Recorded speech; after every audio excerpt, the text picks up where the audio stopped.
கர்த்தருடைய பரிசுத்த நாமத்துக்கு மகிமை உண்டாவதாக. Glory be to God's holy name. முதலாம் சாமுவேல் 16ஆம் அதிகாரம் 3ஆம் வசனத்தை ஒரு விசை வாசிக்கலாம். Let's once read 1 Samuel chapter 16 and verse 1. 3. Verse 3. ஈசாயை பலிவிருந்துக்கு அழைப்பாயாக, அப்பொழுது நீ செய்ய வேண்டியதை நான் உனக்கு அறிவிப்பேன், நான் உனக்கு சொல்லுகிறவனை எனக்காக அபிஷேகம் பண்ணுவாயாக என்றார்.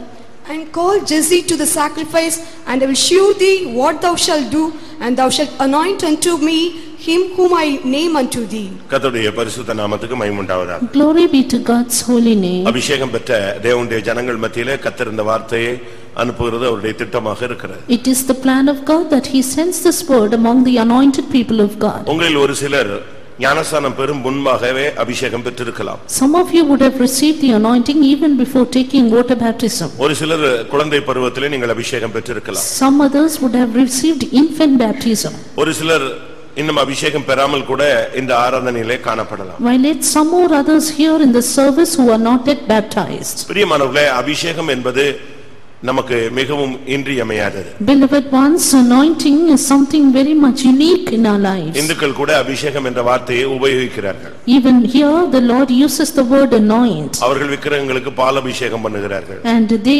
anoint the idols with milk. இப்படி பல விதங்களிலே அபிஷேகம் பண்ணுகிறதை நாம் பார்க்கலாம். There are people who anoint various things like this. கோபுரங்களின் உச்சியிலே இருக்கிற கும்பத்துக்கு கும்பாபிஷேகம் என்று நடத்துவார்கள். You see people conduct kumbhabhishekam in the top of the tower. இவைகள் எல்லாம் விக்கிரகங்களுக்கு மனிதன் மூலமாய் செய்யக்கூடிய அபிஷேகம். As these are the anointing done unto the idols made of sand. ஆனால் வேதத்தில் சொல்லப்பட்ட அபிஷேகம் என்பது மனிதனுக்கு தேவன் கொடுக்கிற அருள். But the anointing said of it in the word of God is the grace or the gift from God. தேவனுடைய வல்லமை ஒரு மனிதனுக்கு அனுப்பி அவனை தேவனை போல மாற்றக்கூடிய ஒரு சக்திதான் அபிஷேகம். Anointing is the power which God sends unto man, that is the power which can change man. இந்த அபிஷேகத்துக்கு ஒரு சக்தி உண்டு. This anointing has a power. அது ஒரு நிமிடத்தில் ஒரு மனிதனுடைய வாழ்வை மாற்றும். And it can change a man's life in a minute. ஏனென்றால் தேவனுக்கு அந்த அபிஷேகத்தின் மூலமாக ஒரு மனிதனை மாற்றக்கூடிய சக்தி உண்டு. Because the Lord has that might in order to change a man through that power of anointing.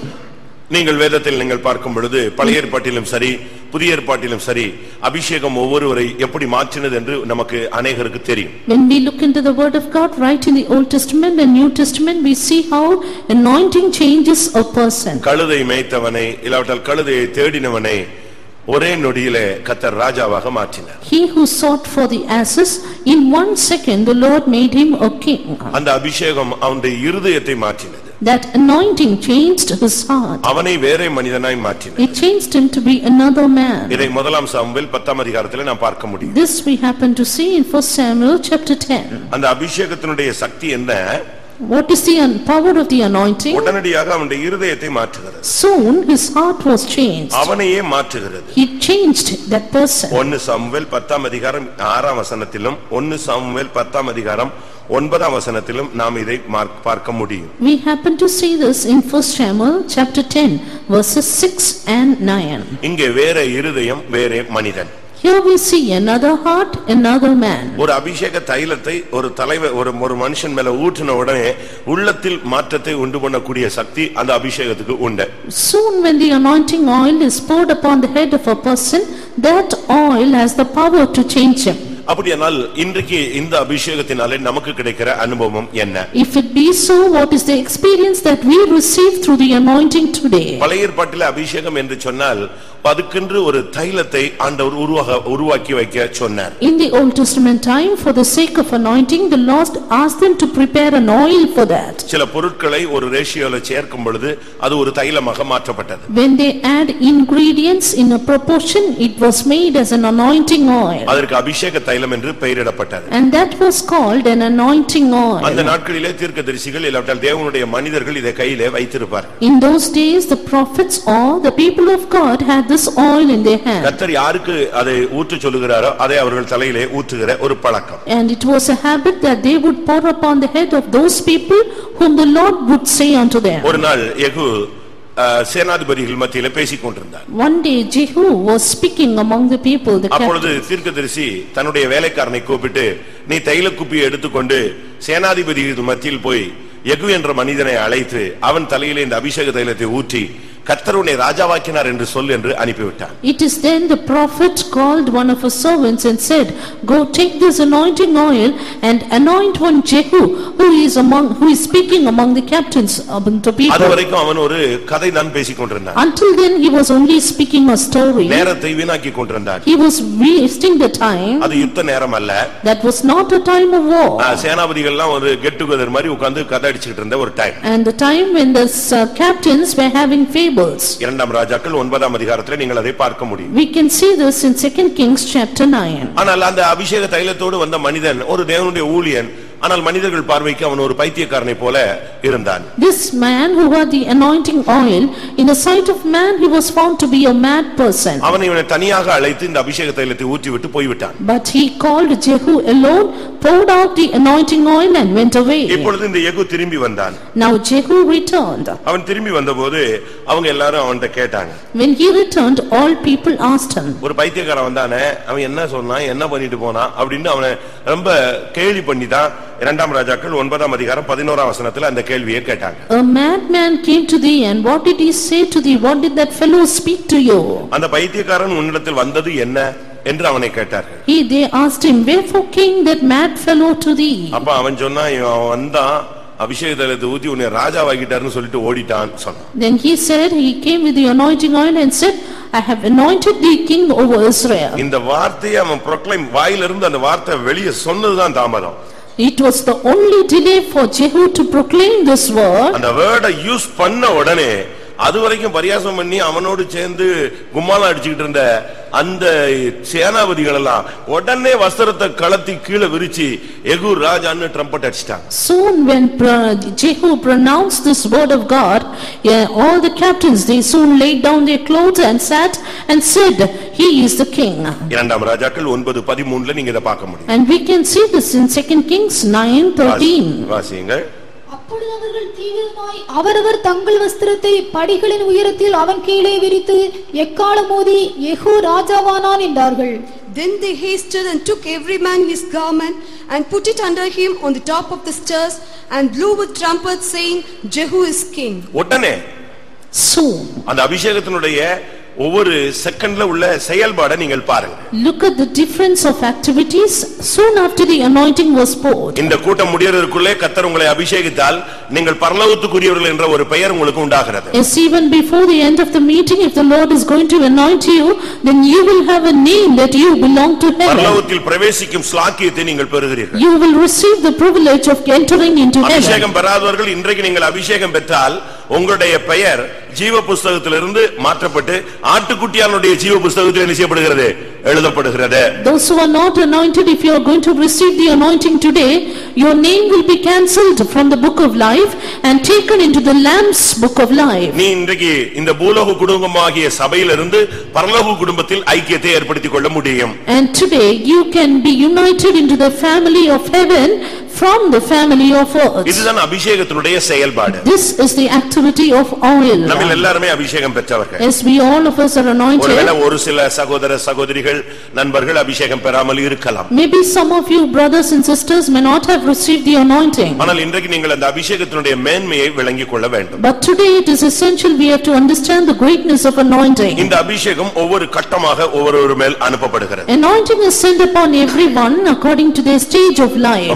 3 ஸ்டெப்பை நான் உங்களுக்கு முன்பாக வைக்க விரும்புகிறேன். I just want to keep 3 steps before you. ஏனென்றால் மகா பரிசுத்த ஸ்தலத்துக்கு போறதுக்கு முன்னால ஒரு பிரகாரம் இருக்கிறது. Because there is an outer court before you enter into the most holy place. இரண்டாவது பரிசுத்த ஸ்தலம் இருக்கிறது. And secondly a holy place. மூன்றாவது மகா பரிசுத்த ஸ்தலம். And then lastly the most holy place. புதிய ஏற்பாட்டு சபை பிரகாரத்துக்குள்ள சபை அல்ல. New Testament church is not for the outer court. பரிசுத்த ஸ்தலத்துக்குரிய சபையும் அல்ல. Neither is it for the holy place. அது மகா பரிசுத்த ஸ்தலத்துக்கு போக வேண்டும். It is meant for the most holy place. அதுதான் தேவனுடைய கவனிங்க, இங்கே தான் கவனிங்க. நீங்க உங்க டானே திரும்பவே கூடாது, ஒருத்தரும் திரும்ப கூடாது. Don't turn your attention. கர்த்தருடைய பரிசுத்த நாமத்துக்கு மகிமை உண்டாவதாக. Glory be to the holy name of God. புதிய ஏற்பாட்டு சபை என்பது மகா பரிசுத்த ஸ்தலத்துக்குள்ளே கால் வைக்கக்கூடிய ஒரு சபை. New Testament church is called to step into the most holy place. அதனால்தான் இயேசு மரித்த பொழுது அந்த திரை இரண்டாக கிழிந்தது. That is why when Jesus died, the veil was rent. இயேசு தன்னுடைய மாம்சமாகிய திரையை, சரீரமாகிய இந்த திரையை கிழித்த பொழுது புதிதும் ஜீவனுமான மார்க்கம் அந்த திரையை கிழித்து மனிதன் மகா பரிசுத்த ஸ்தலத்தில் பிரவேசிக்கும் வாய்ப்பு ஸ்லாக்கியம் கிடைத்தது. When Jesus rent his body, that is to say his flesh, the veil, man got the privilege of entering into the most holy place through the new and the living way. அப்படியானால் நமக்கு இந்த அபிஷேகம் தேவையா? So you may think, do we need that anointing? ஒரு சிலர் என்ன நினைக்கிறாங்கன்னா அபிஷேகம்னா முழங்கால நின்னு கொஞ்ச நேரம் கை தட்டுறது, ஆவில் நிரம்புறது, அங்கங்க இடிச்சிட்டு அப்படி இருக்கிறது, சரி இன்னைக்கு ஒரு அபிஷேகம் கிடைச்சிருச்சு அப்படின்னு நம்ம நினைக்கிறோம். Some of us think anointing means standing on knees, clapping our hands, saying a new tongue and then hitting somewhere. It's not like that. இது ஒரு ஸ்டேஜ், இது ஒரு initial stage. This is just an initial stage. இல்லன்னா அதுதான் கண்டிப்பா நமக்கு கடைசி வரைக்கும் இருக்க வேண்டிய ஒரு அனுபவமும் கூட. Or even that is a sure experience we need to have for it. ஆனா இதுக்குள்ள மறைஞ்சிருக்கிறதான சக்தி என்ன? But what is the hidden power behind it? 1 ராஜாக்கள் 1:34 படி பார்க்கும் பொழுது இந்த அபிஷேகம் இறங்கும் பொழுது ஒரு சாதாரண மனுஷன் ராஜாவா மாறிடுறான். Turning to 1 Kings 1:34, we see when this anointing is poured, an ordinary man becomes a king. யாத்திராகமம் 30:30 பார்க்கும் பொழுது, Again turning to Exodus 30:30, இந்த அபிஷேகம் ஒரு மனிதன் மேல இறங்கின பொழுது ஊற்றப்பட்ட போது அவன் ஆசாரியனாய் மாறினான். we see when this anointing was poured upon a man, he became a priest. முதலாம் ராஜாக்கள் 19 அதிகாரம் 16 வசனத்தை பார்க்கும் பொழுது, Again turning to 1 Kings chapter 19 and verse 16, அங்கே அது ஒரு மனிதன் மேல ஊற்றப்பட்ட பொழுது தீர்க்கதரிசியாக மாறுகிறார். we see when it was poured upon a man, he became a prophet. எப்படி பாருங்க, Look at it. இந்த அபிஷேகத்தினுடைய ஒரு மாற்றம், உடனடி மாற்றங்கள். Look at the immediate change in the anointing. இது ஒரு வாலிபன் மேல இறங்கும்போது When it descends upon a young man, அவனை ஆசாரியனாக தெய்வீக ஊழியத்திற்காக மாற்றி விடுகிறார். the Lord turns him to be a priest that is separated for divine ministry. அடிமைத்தனத்துல கிடக்கிற ஒரு மனிதன் மேல இறங்கும் பொழுது அந்த அடிமைத்தனத்தை ஆளுகை செய்கிற ஒரு ராஜாவாக அவனை அது மாற்றுகிறது. When it is poured upon a man who is in bondage, it makes him a king ruling over the bondage. ஒரு கழுதையோட வாயை இந்த வார்த்தை அந்த வல்லமை தொட்டா அந்த கழுதை தீர்க்கதரிசனம் பேச ஆரம்பிச்சிரும். But when this anointing touches an ass, the ass will start to prophesy. நம்முடைய சாதாரண மனிதர்களாகிய நம்மை இந்த அபிஷேகம் தொடும் பொழுது நம்ம தீர்க்கதரிசிகளாக மாறுகிறோம். When the anointing touches us, the ordinary people, this anointing will make us prophets. எசேக்கியேல் 28:14 பார்க்கும் பொழுது, When we turn to Ezekiel chapter 28 and verse 14, காற்றுகளாக உருவாக்கப்பட்ட இந்த தேவ தூதர்கள் இந்த அபிஷேகம் கிடைத்தபோது காப்பாற்றுகிறவர்களாக மாறினார்கள். we see when the angels who were created as wind, when they received this anointing, they were made as a fire. நம்மை போல மாம்சமும் இரத்தமும் உடையவராக இயேசு இந்த உலகத்தில் வந்த பொழுது, இந்த அபிஷேகம் வந்தபோது அவர் சுவிசேஷகனாக மாறினார். Jesus, who changed in the form of man, and when he came into the world, he became an evangelist by this anointing. லூக்கா எழுதின சுவிசேஷம் 4 அதிகாரம் 18 வசனத்துல இந்த வார்த்தையை பார்க்கலாம். Luke the Gospel 4:18, we see about this word. அப்ப இதிலிருந்து என்ன விளங்கிக் கொள்கிறோம்? From this what do we understand? இந்த அபிஷேகம் இறங்கினா ஒருத்தர் சுவிசேஷகனாய் மாறுகிறார். So by this anointing a man is converted as an evangelist. இறங்கினா ஒருத்தர் மற்றவங்களை காப்பாற்றுகிறவனாய் மாறுகிறார். By this anointing a man becomes as the one who protects இந்த others. அபிஷேகம் இறங்கினா ஒருத்தர் தீர்க்கதரிசியா மாறுகிறார். By the anointing the man becomes a prophet. இந்த அபிஷேகம் இறங்கினா ஒரு சாதாரண மனுஷன் ஊழியக்காரனா மாறுகிறார். By the anointing an ordinary man is changed as a servant இந்த of அபிஷேகம் God. இறங்கினா அடிமை அரசாளுகிறவனாய் மாறுகிறார். By the anointing the servant becomes a ruler. அபிஷேகம் ஒரு மனிதனை எப்படி எல்லாம் மாற்றுகிறது? Look how the anointing changes man. இதே வைகை ஆற்று பாலத்துக்கு அடியில போதையில படுத்து கிடந்தவன் இதே சபையில ஊழியக்காரனா இருக்கிறான். And a man who was under this Vaigai river, under this bridge, is now a servant of God. அது எனக்கு தெரியும். I know that man. எப்படி அவன் அப்படி மாற முடிஞ்சது? Yeah, how could the anointing change that man? அதுதான் அந்த அபிஷேகத்தினுடைய செயல். That is the power of anointing. அபிஷேகம் என்பது நமக்கு பரலோகத்துக்கு போறதுக்கு ஒரு வாய்ப்பே தவிர நம்முடைய வாழ்க்கையை மாற்றக்கூடிய ஜீவன். Anointing is not only a power that can take us up to heaven, but it can change our life. இந்த சர்ச்சில நீ வந்தீன்னா ஒரு ராஜாவா இருக்கணும். If you come into this church, you can be a king. இந்த அபிஷேகத்துல வந்தீனா நீ ஒரு தீர்க்கதரிசியா இருக்கணும். If you come in the anointing, you can be a prophet. இந்த அபிஷேகத்துல வந்தா நீ ஒரு ஊழியக்காரனா இருக்கணும். If you come in the anointing, you should be a servant இந்த of அபிஷேகத்துல God. வந்தா நீ ஒரு பிரேயர் வாரியரா மாறணும். If you come in the anointing, you will be a prayer இந்த warrior. அபிஷேகத்துல வந்தா நீ ஒரு சுவிசேஷகனாய் செயல்படணும். If you come in the anointing, you will work as an evangelist. மற்றபடி இந்த அபிஷேகத்தை வச்சிட்டு நீங்க சும்மா இருந்தா நீங்கள் ஒரு குற்றவாளிகள், இல்லாவிட்டால் கணக்கு கொடுக்க வேண்டியவர்கள். But if you are going to be silent with this anointing, you are to be blamed and you have to pay the account. ஏனென்றால் உலகத்துல பலவிதமான பொல்லாத ஆவிகள் போராடும் பொழுது தூய ஆவி அந்த இடத்துல உங்களை நிலைநிறுத்த வேண்டியது இருக்கிறது. Because when various evil powers are working in this world, a divine power is needed to establish you. பழைய ஏற்பாட்டில சில நேரங்களில் அபிஷேகம் கொடுக்கப்படுகிறது. In the Old Testament time, anointing is given in occasions. ஆனா நியூ டெஸ்டமென்ட்ல பரிசுத்த ஆவி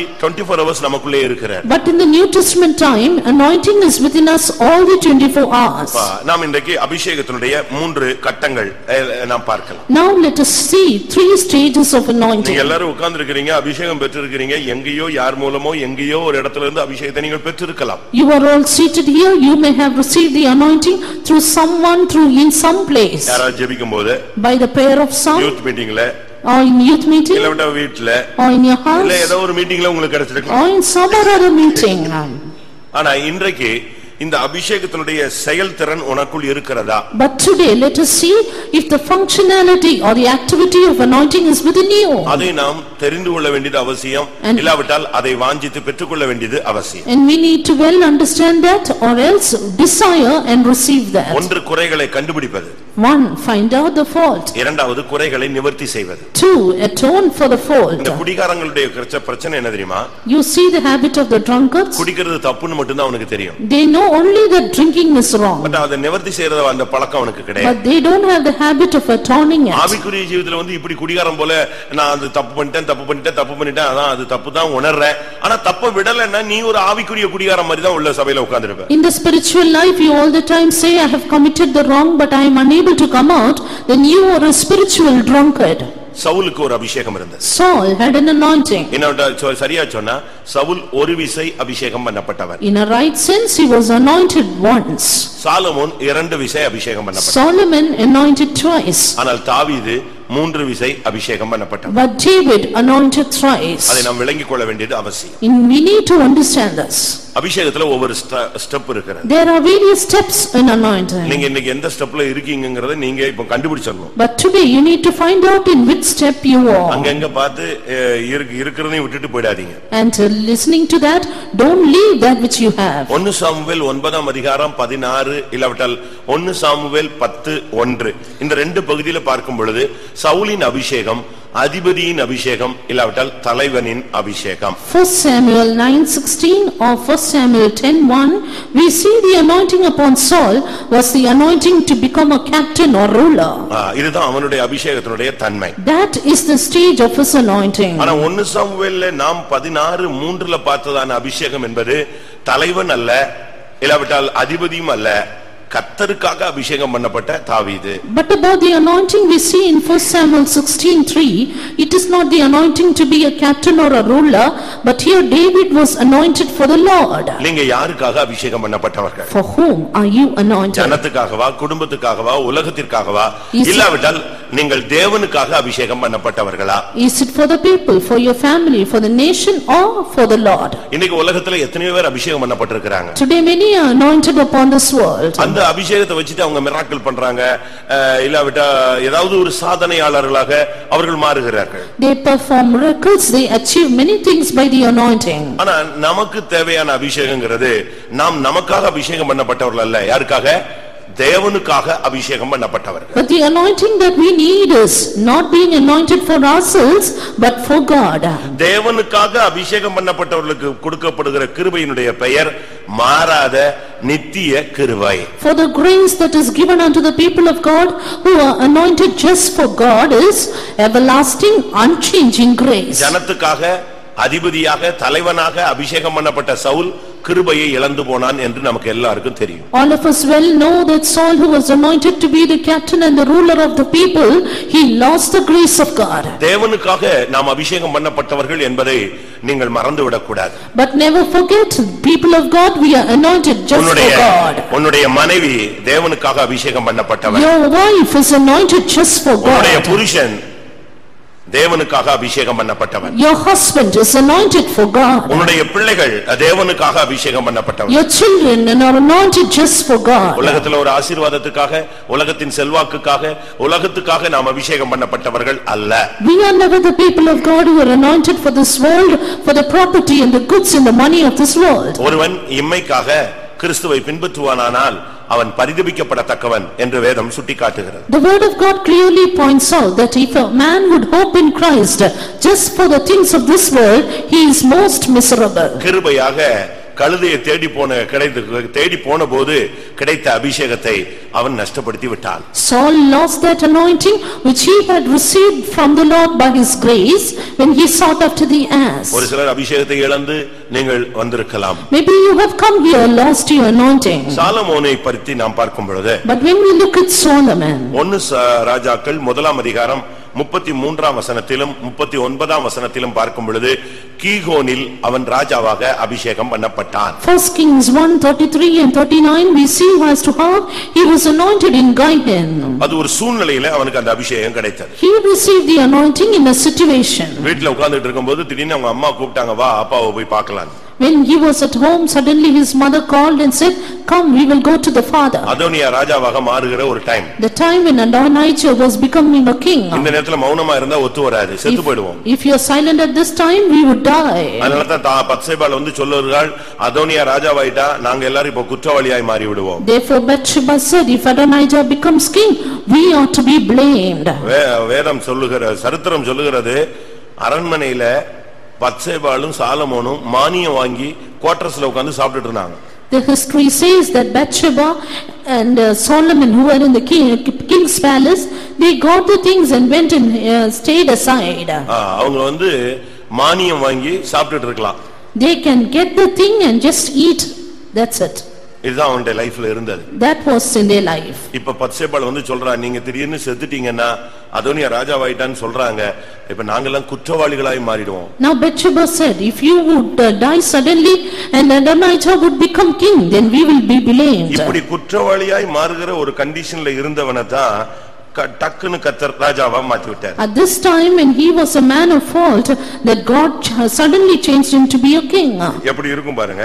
How would it be? அப்ப அந்த நேரத்துல தான் இவனுக்கு இந்த சான்ஸ் கிடைச்சு இவர் ராஜாவா மாறிட்டான். And he got a chance at this time and became a king.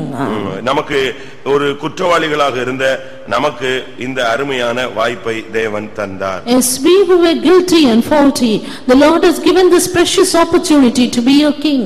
பிரியமானவர்களே, நமக்கு நாம் எவ்வளவு மோசமான நிலவரத்தில் இருந்தோம் என்று நமக்கு தெரியும். Beloved ones, we well know in what critical state we were. 1 ராஜாக்கள் 1:21ல இந்த வார்த்தை இருக்கிறது. And this word is there in 1 Kings 1:21.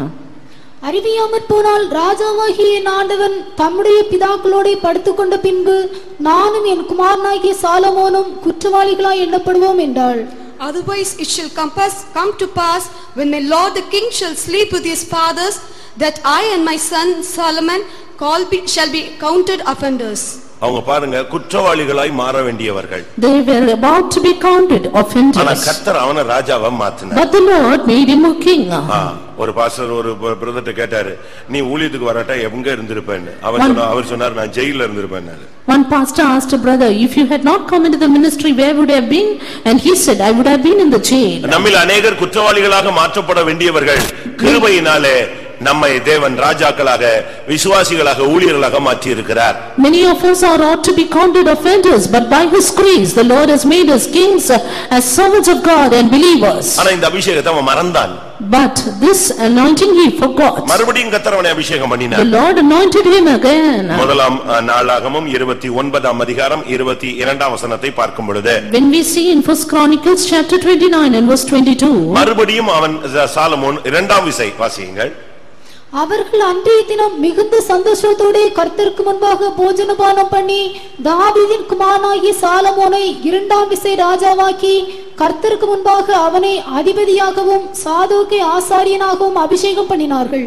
And did eat and drink before the Lord on that day with great gladness. And they made Solomon the son of David king the second time, and anointed him unto the Lord to be the chief governor and Zadok to be the priest. எவ்வளவு பெரிய ஒரு posting அவனுக்கு கிடைத்தது. What a great posting he received. இதெல்லாம் எப்படி கிடைத்தது? How did he get this? தேவனுடைய கிருபை. By the grace of God. ஒரு சான்ஸ்ல தான் இவனுக்கு பை சான்ஸ்ல தான் எல்லாமே கிடைத்து கொண்டே வருகிறது. He got all these things by chance. ஆனால் தாவீதின் அபிஷேகம் வேறு. But the anointing of David is different. இதே அதிபதியின் அபிஷேகம் தான் சவுலுக்கு இருந்தது, அவன் விட்டுட்டான். Saul had the same anointing of a captain and he forsook it. இதே அபிஷேகம் தான் சாலமோனுக்கும் கிடைச்சது, அதிபதியாக, சீஃப் கவர்னர். ஆனா அதையும் அவன் விட்டுட்டான். The same anointing had Solomon to be a chief governor, but he forsook it. பிரியமானவர்களே, உங்களுடைய அபிஷேகத்தை நீங்கள் வைத்திருக்கிறீர்களா? இல்லாவிட்டால் உங்களுடைய அபிஷேகத்தை நஷ்டப்படுத்தி இருக்கிறீர்களா? இல்லாவிட்டால் உங்களுடைய அபிஷேகத்தை அவித்து போட்டு விட்டீர்களா? Beloved ones, do you have the anointing which God has given you? Have you lost it, or have you given it to someone else, or have you quenched the Spirit of பரிசுத்த ஆவியை God? எதிர்த்து நிற்கிறீர்களா? Are you resisting the Holy Spirit? பரிசுத்த ஆவியை துக்கப்படுத்துகிறீர்களா? Have you grieved the Holy Spirit? பரிசுத்த ஆவியை அவித்து போட்டீர்களா? Have you quenched the Spirit of உங்களுக்கு God? தேவன் கொடுத்த கிருபை அபிஷேகத்தை நீங்கள் எந்த அளவிலே நீங்கள் பயன்படுத்தி கொண்டு வருகிறீர்கள்? To what extent are you making use of the grace and anointing God has given you? ஒருத்தன் பணத்தை சூதாட்டத்துக்கு விடலாம். A man may give his money for ஒருவன் பணத்தை gambling, விபச்சாரத்துக்கு உபயோகப்படுத்தலாம். and a man may give his money for adultery. ஒருவன் பணத்தை மதுபானம் குடிக்கிறதுக்கு யூஸ் பண்ணலாம். A man may use his money for alcohols. அதுபோல நீங்கள் அபிஷேகத்தை வைத்துக்கொண்டு தாறுமாறாக நீங்கள் செயல்படலாம். ஏனென்றால் சுயாதீனம் உங்கள் கையில் இருக்கிறது. And with the anointing you are given, you can work contrary-wise because freedom is with you. ஆனால் தாவீதின் அபிஷேகத்தினுடைய ஸ்டெப்பை நம்ம இப்ப படிக்க போறோம். But now let us learn the step of David's anointing. ஏனென்றால் அவனை அந்த அபிஷேகம் கொஞ்சம் கொஞ்சமாக மாற்றிக்கொண்டே வந்தது. Because step by step his anointing kept changing him. அபிஷேகம் பெற்றவங்க கையில விரித்து ஒரு அல்லேலூயா சொல்லுங்க பார்க்கலாம். அப்ப இதுலயும் கையை உயர்த்தாத ஒரு கூட்டம் கொஞ்சம் கிடக்குது உள்ள இருக்கிறது. There is one group who have not lifted up the hands. இன்னைக்கு நீங்க செத்தீங்கன்னா பரலோகத்துக்கு போக மாட்டீங்கன்னு சொல்ல மாட்டேன், ஆனா மேன்மையான இடத்தை சுதந்தரிக்க மாட்டீர்கள் என்று சொல்லுகிறேன். Today I say that if you die, you will not receive the excellent experience of heaven. அதுக்கு ஒரு தாகம் வேண்டும். You need a thirst for it. அதுக்கு ஒரு தவிப்பு வேண்டும். You need a throb for it. அதுக்கு ஒரு ஏக்கம் வேண்டும். You need a groaning for it. அதுக்கு நீங்கள் சில தியாகம் பண்ண வேண்டும். And you need to make sacrifice அதுக்கு for சில it. பிரதிஷ்டை பண்ண வேண்டும். Make consecration for it. அதற்கு நீங்கள் உங்களை கொஞ்சம் சரண்டர் பண்ண வேண்டும். And surrender yourself for it. அதுக்காக உங்களை வெறுமைப்படுத்த வேண்டும். You need to empty yourself. அப்பொழுது தேவன் உங்களை நிரப்ப அவர் ஆயத்தமாய் இருக்கிறார். Then the Lord is ready to fill you. இங்கே நாம் பார்க்கும் பொழுது Here we see. முதலாம் சாமுவேல் 16ஆம் அதிகாரம் 13ஆம் வசனத்துக்கு கடந்து வருவோம். Let us come to 1 Samuel chapter 16 and verse 13. அப்பொழுது சாமுவேல் தைலக்கொம்பை எடுத்து அவனை அவன் சகோதரர் நடுவிலே அபிஷேகம் பண்ணினான். அந்நாள் முதற்கொண்டு கர்த்தருடைய ஆவியானவர் தாவீதின் மேல் வந்து இறங்கி இருந்தார். சாமுவேல் எழுந்து ராமாவுக்கு போய்விட்டார். கர்த்தருடைய பரிசுத்த நாமத்துக்கு மகிமை உண்டாவதாக. Praise be to God's holy name. தைலக்கொம்பை எடுத்து அவனை அவன் சகோதரர் நடுவிலே அபிஷேகம் பண்ணினான். With the anointing oil he anointed him among his brethren. அபிஷேகம் பெற்றவங்க கொஞ்சம் உஷாரா கவனிங்க. Anointed people of God, carefully listen. முதலாவது இவனுக்கு இந்த அபிஷேகம் பெத்லகேமில் கிடைத்தது. First of all, he received the anointing in Bethlehem. முதலாவது இவனுக்கு அபிஷேகம் வீட்டில் கிடைத்தது. He received the first anointing in his house. முதலாவது இந்த அபிஷேகம் அவனுக்கு சகோதரர் நடுவிலே கிடைத்தது. Received the first anointing among his brethren. முதலாவது இந்த அபிஷேகம் அவன் எங்கேயோ வனாந்தரத்தில் இருக்கும் பொழுது அழைத்து கொண்டு வந்து அவனுக்கு கொடுக்கப்பட்டது. Received this first anointing by being called from some wilderness. இந்த அபிஷேகம் கிடைச்ச பிறகு இவனுடைய வாழ்வு எப்படி மாற்றப்பட்டது? But what come the change in his life after this anointing? அபிஷேகம் பெற்ற பின்பு உங்களுடைய பேச்சு மாறி இருக்கா? Has your speech differed after anointing? அபிஷேகம் பெற்ற பின்பு உங்க ஹேர் ஸ்டைல் மாறி இருக்கா? Has your hairstyle differed after the anointing? அபிஷேகம் பெற்ற பின்பு உங்களுடைய முகநாடி மாறி இருக்கா? Has your countenance differed after the anointing? அபிஷேகம் பெற்ற பின்பு உங்களுடைய முகத்துல ஒரு கலை உண்டாயிருக்கா? Is there a beauty in your face after the anointing? அபிஷேகம் பெற்ற பின்பு உங்களுடைய Dress மாறி இருக்கா? And is there a change in your dress after the anointing? அபிஷேகம் பெற்ற பின்பு உங்களுடைய பிரேயர் மாறி இருக்கா? And your prayer life is changed after the anointing? அபிஷேகம் பெற்ற பின்பு உங்களுடைய உபவாசத்துல முன்னேற்றம் இருக்கா? After the anointing, any improvements in your fasting? அபிஷேகம் பெற்ற பின்பு உங்களுடைய எண்ணங்கள், நினைவுகள், சிந்தைகள், தோற்றங்கள், உணர்வுகள், வாஞ்சைகள், விருப்பங்கள் இவைகளில் மாற்றம், முன்னேற்றம் தெய்வீகம் உண்டாயிருக்கிறதா? Any progress or change in your life and divinity in your thoughts and intentions and desires after your anointing? அதுதான் முக்கியம். That is important. மற்றபடி அபிஷேகம் கிடைச்சிருச்சு நான் ஒரு தீர்க்கதரிசனம் சொல்லிட்டேன்னு சொல்லிட்டு நீங்க சந்தோஷப்படலாம். அது சபையில மற்றவங்களுக்கு பக்தி விருத்தியா இருக்கலாம். உனக்குள் என்ன நடந்தது? Other than that you may rejoice saying because of the anointing I prophesy in the church, it's an edification for others. But what change in your life? எப்ப அபிஷேகம் கிடைச்சதோ அப்போதிருந்து உன்னுடைய வாழ்வில தேவனுடைய ஒரு பார்ட் இருந்துகிட்டே இருக்கும். The moment you receive the anointing from then on in your life God will have a part. அதான் 13ஆம் வசனத்துல சொல்லிருக்கு அந்நாள் முதற்கொண்டு கர்த்தருடைய ஆவியானவர் அவன் மேல் இறங்கி இருந்தார். That is why in verse 13 it is said, the Spirit of the Lord came upon David from that day forward. அபிஷேகம் பெற்ற முதல் நாள் அந்த நாள் முதற்கொண்டு ஆவியானவர் உனக்குள்ள நிலை கொண்டிருப்பார். From the day one of anointing, the Spirit of God will rest within you. நீ ஒரு தவறு செய்யும்போது When you commit a mistake, our துக்கப்படுவார். he will be grieved. ஒரு இடத்துல ஒரு ஆள் ஒரு ஆள் அந்நிய பாஷை பேசி ஜெபிச்சிட்டு இருந்தார். At one place, one person got filled with the anointing and prayed. அவனுக்கு அவன் பேசுற பாஷை தெரியல. He could not understand the tongue he spoke. சரியா அபிஷேகத்துல நிறைஞ்சு ஒரே வார்த்தையை சொல்லிக்கிட்டே இருக்கிறான். But he was repeating the same word by his anointing. திருப்பி கொஞ்ச நேரம் போராடுறான். And again he strove. Command பண்றான். He commanded. திரும்ப அந்த வார்த்தையை யூஸ் பண்றான். Repeatedly pronounced the same word. But அவனுக்கு அது என்னவோ ஒரு அபிஷேகம் இறங்குதுங்கிறது மட்டும் தான் அவனுக்கு தெரியுதே தவிர அவனுக்கு ஒண்ணும் புரியல. But he just knew that is an anointing and he could not understand anything else. அப்போ ஒரு ஆள் புதுசா ஒரு ஆள் வந்தான். Then one new person came there. அவனும் தேவனுடைய மனுஷன்தான். He was also a man of God. But அவன் பேசுற அந்நிய பாஷை இவனுக்கு தெரியும். அந்த லாங்குவேஜ் இவன் படிச்சிருந்தான். But this man of God knew the language that man spoke in anointing. அவன் வந்து இவன்ட்ட கேட்டான். And he came and asked him, கத்தி அழுகுற போராடுற ஒரு மாதிரி கத்துற திகைக்கிற உனக்குள்ளேயே ஏதோ ஒரு போராட்டம் நடக்குது என்னதே சொல்லிட்டு இருக்கியா உனக்கு ஏதாவது புரிஞ்சுதான்னு கேட்டான். You were making the noise, you were striving, you were crying and saying some word. Did you understand that? புரியலையே. No. நான் கொஞ்ச நேரம் அந்நிய பாஷை பேசிக்கிட்டே இருக்கேன் எனக்குள்ள என்னத்தையோ ஒன்னு பண்றாரு எனக்கு ஒண்ணும் புரிய மாட்டேங்குது. I was speaking in unknown tongues but I did not know what is happening. நீ பேசுற அந்நிய பாஷை உனக்கு தெரியலையா? தெரியாது. You don't understand the tongue that you are speaking. நீ என்றைக்கு சிகரெட் குடிப்பதை நிறுத்த போகிறாய்ன்னு தான் இவ்வளவு நேரம் நீ கத்திக்கிட்டே இருக்கறடா. மணிக்கணக்கா கத்திக்கிட்டு இருக்கிறது உன்னை தாண்டா பேசிக்கிட்டு இருக்கறேன்னு கேட்டான். But he was crying for hours saying, when are you going to stop your smoking the cigar? நீ இவ்வளவு நேரம் அந்நிய பாஷையில காஞ்சி பூச்சின்னு கத்திக்கிட்டு இருந்தியே நீ எப்பொழுது இந்த சிகரெட் குடிப்பதை நிறுத்துகிறாய்ன்னு ஆவியானவர் உன்கிட்ட தான் பேசிக்கிட்டு இருக்கிறாரு.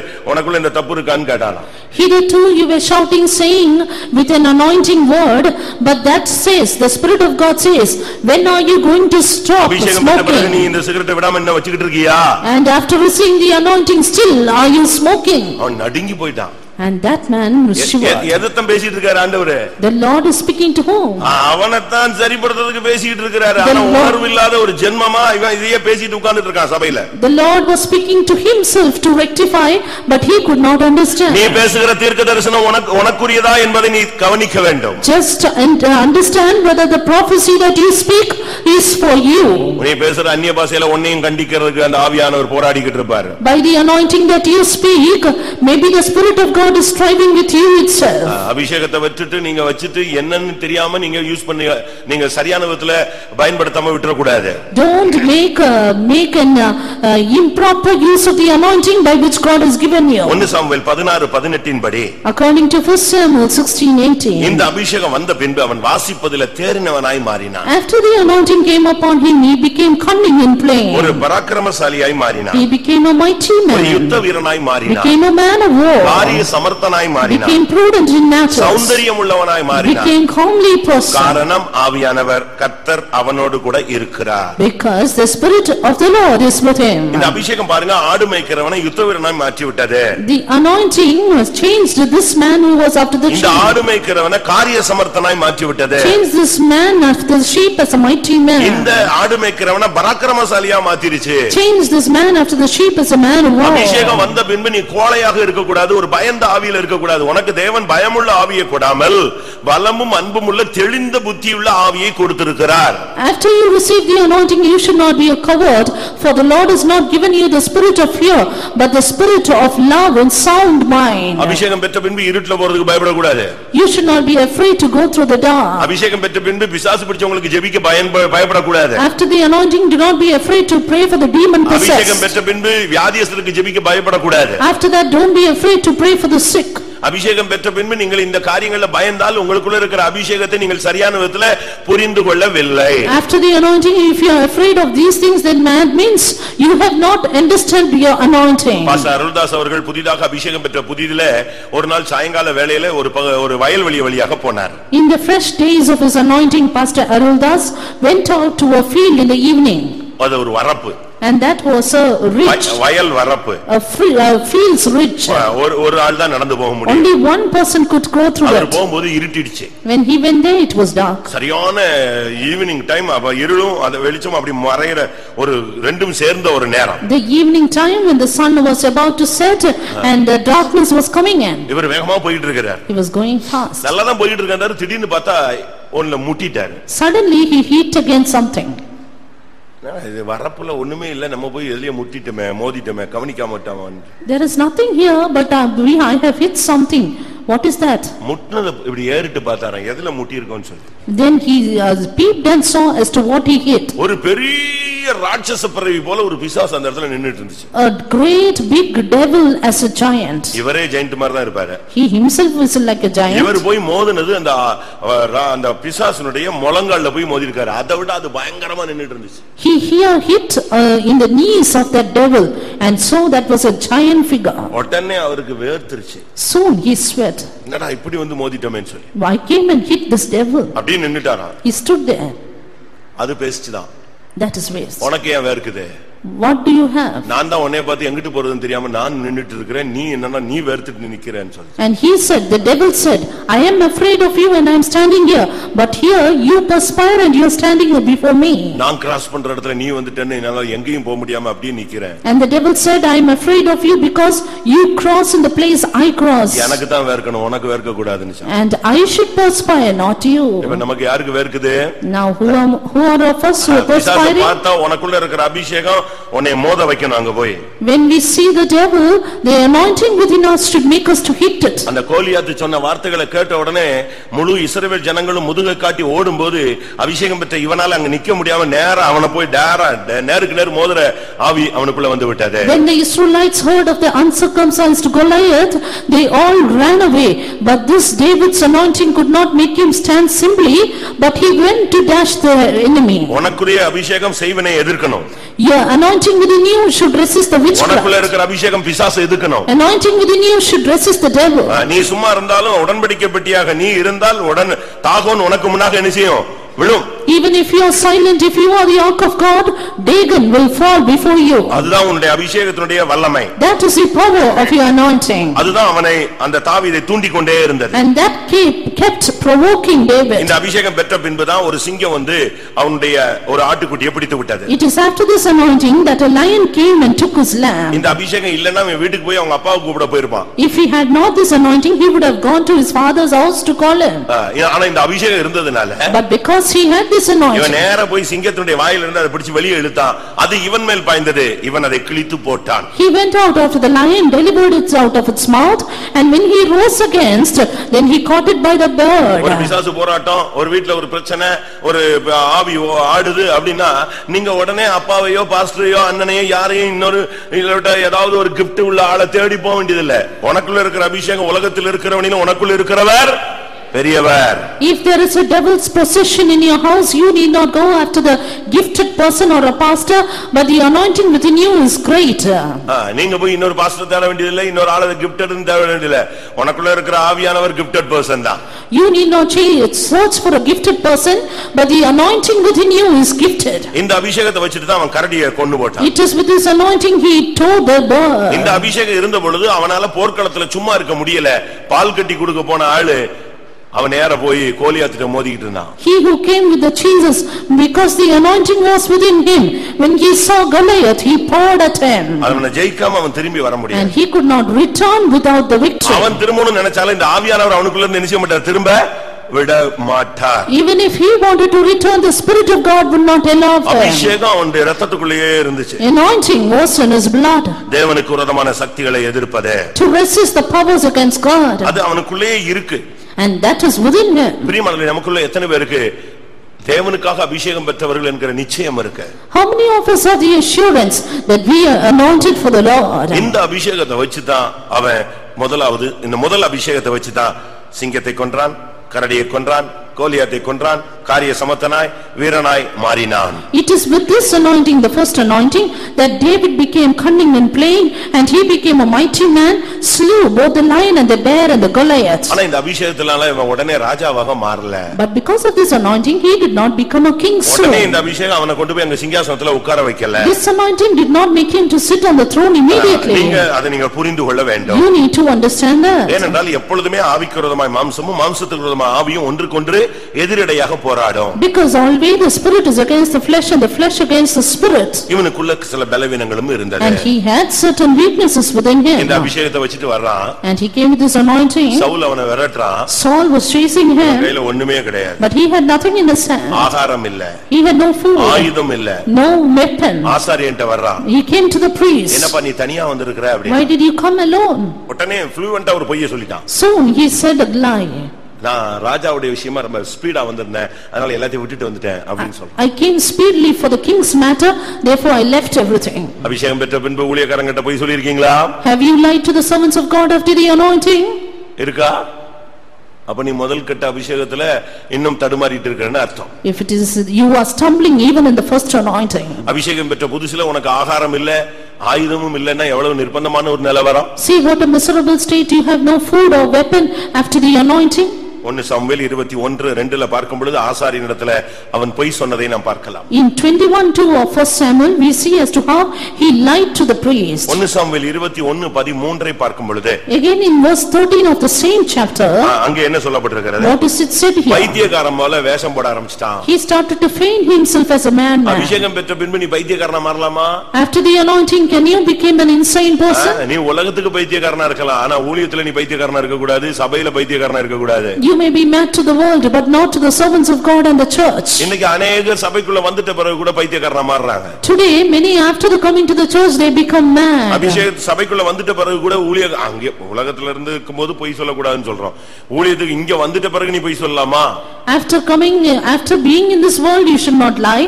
Then how can you lie being in the church? அபிஷேகம் பெற்ற பின்பு நீ மனுஷன்ட்ட கையேந்த கூடாது. After receiving the anointing, do not stretch your hands before man. 1 Samuel 25:8 பார்க்கும் பொழுது அவன் நாபாலிடத்துல கையேந்தினான். 1 Samuel 25:8 says as to how he stretched his hands to Nabal. அபிஷேகம் பெற்ற பின்பு உலகத்தை வெறுக்கணும், ஸ்தானங்களை வெறுக்கணும், உயர்வான அனுபவங்களை வெறுக்க வேண்டும். We need to hate the world, position and high dignities after receiving the anointing. 1 Samuel 17:26-30 இந்த வசனங்களை பார்க்கும் பொழுது When we see 1 Samuel 17:26 and 30, அங்க என்ன சொல்லி இருக்கிறது? what is it said there? ராஜாவுக்கு மருமகனாகிறது அவனுக்கு பிரியமாக இருந்தது. And it was the pleasing the king that he become the son-in-law to the king. அவனுக்கு அந்த ஆவி போராட ஆரம்பிச்சிருச்சு. But that spirit kept working in the king. சபைக்குள்ள வந்துட்ட பிறகு உலகத்தின் முகங்களை பிசாசு காட்டுவான். And after coming into the church, devil will show you the lust of the world. உலகத்தின் எல்லா மகிமையும் சுத்தி காட்டுவான். He will show you all the glories of the world. இது இயேசுவுக்கே நடந்தது. And this happened to Jesus our himself. ஞானஸ்நானம் பெற்று கரையேறின பொழுது ஆவியானவர் புறாவின் ரூபத்திலே அவர் மேல் வந்து இறங்கினார். When he came up the shore after water baptism, Spirit of God descended upon him like a dove. இப்பொழுது அவர் வனாந்தரத்துக்கு கொண்டு போகப்பட்டார். And he was then taken to the wilderness. அங்கே பிசாசு வந்தான். Where the devil came. உலகத்தின் சகல மகிமையும் காட்டினான். Showed him all the glories of this world. எல்லாத்தையும் காட்டிட்டு நீ என் கால்ல விழுந்தா இதெல்லாம் உனக்கு என்ன செய்றேன்? தர்றேன்னா. And said, if you fall at my feet, I will give you this. அபிஷேகம் பெற்ற பின்பு நீ உலகத்தின் மகிமையை தேடி போனால் யார் கால்ல விழுந்துட்டேன்னு அர்த்தம்?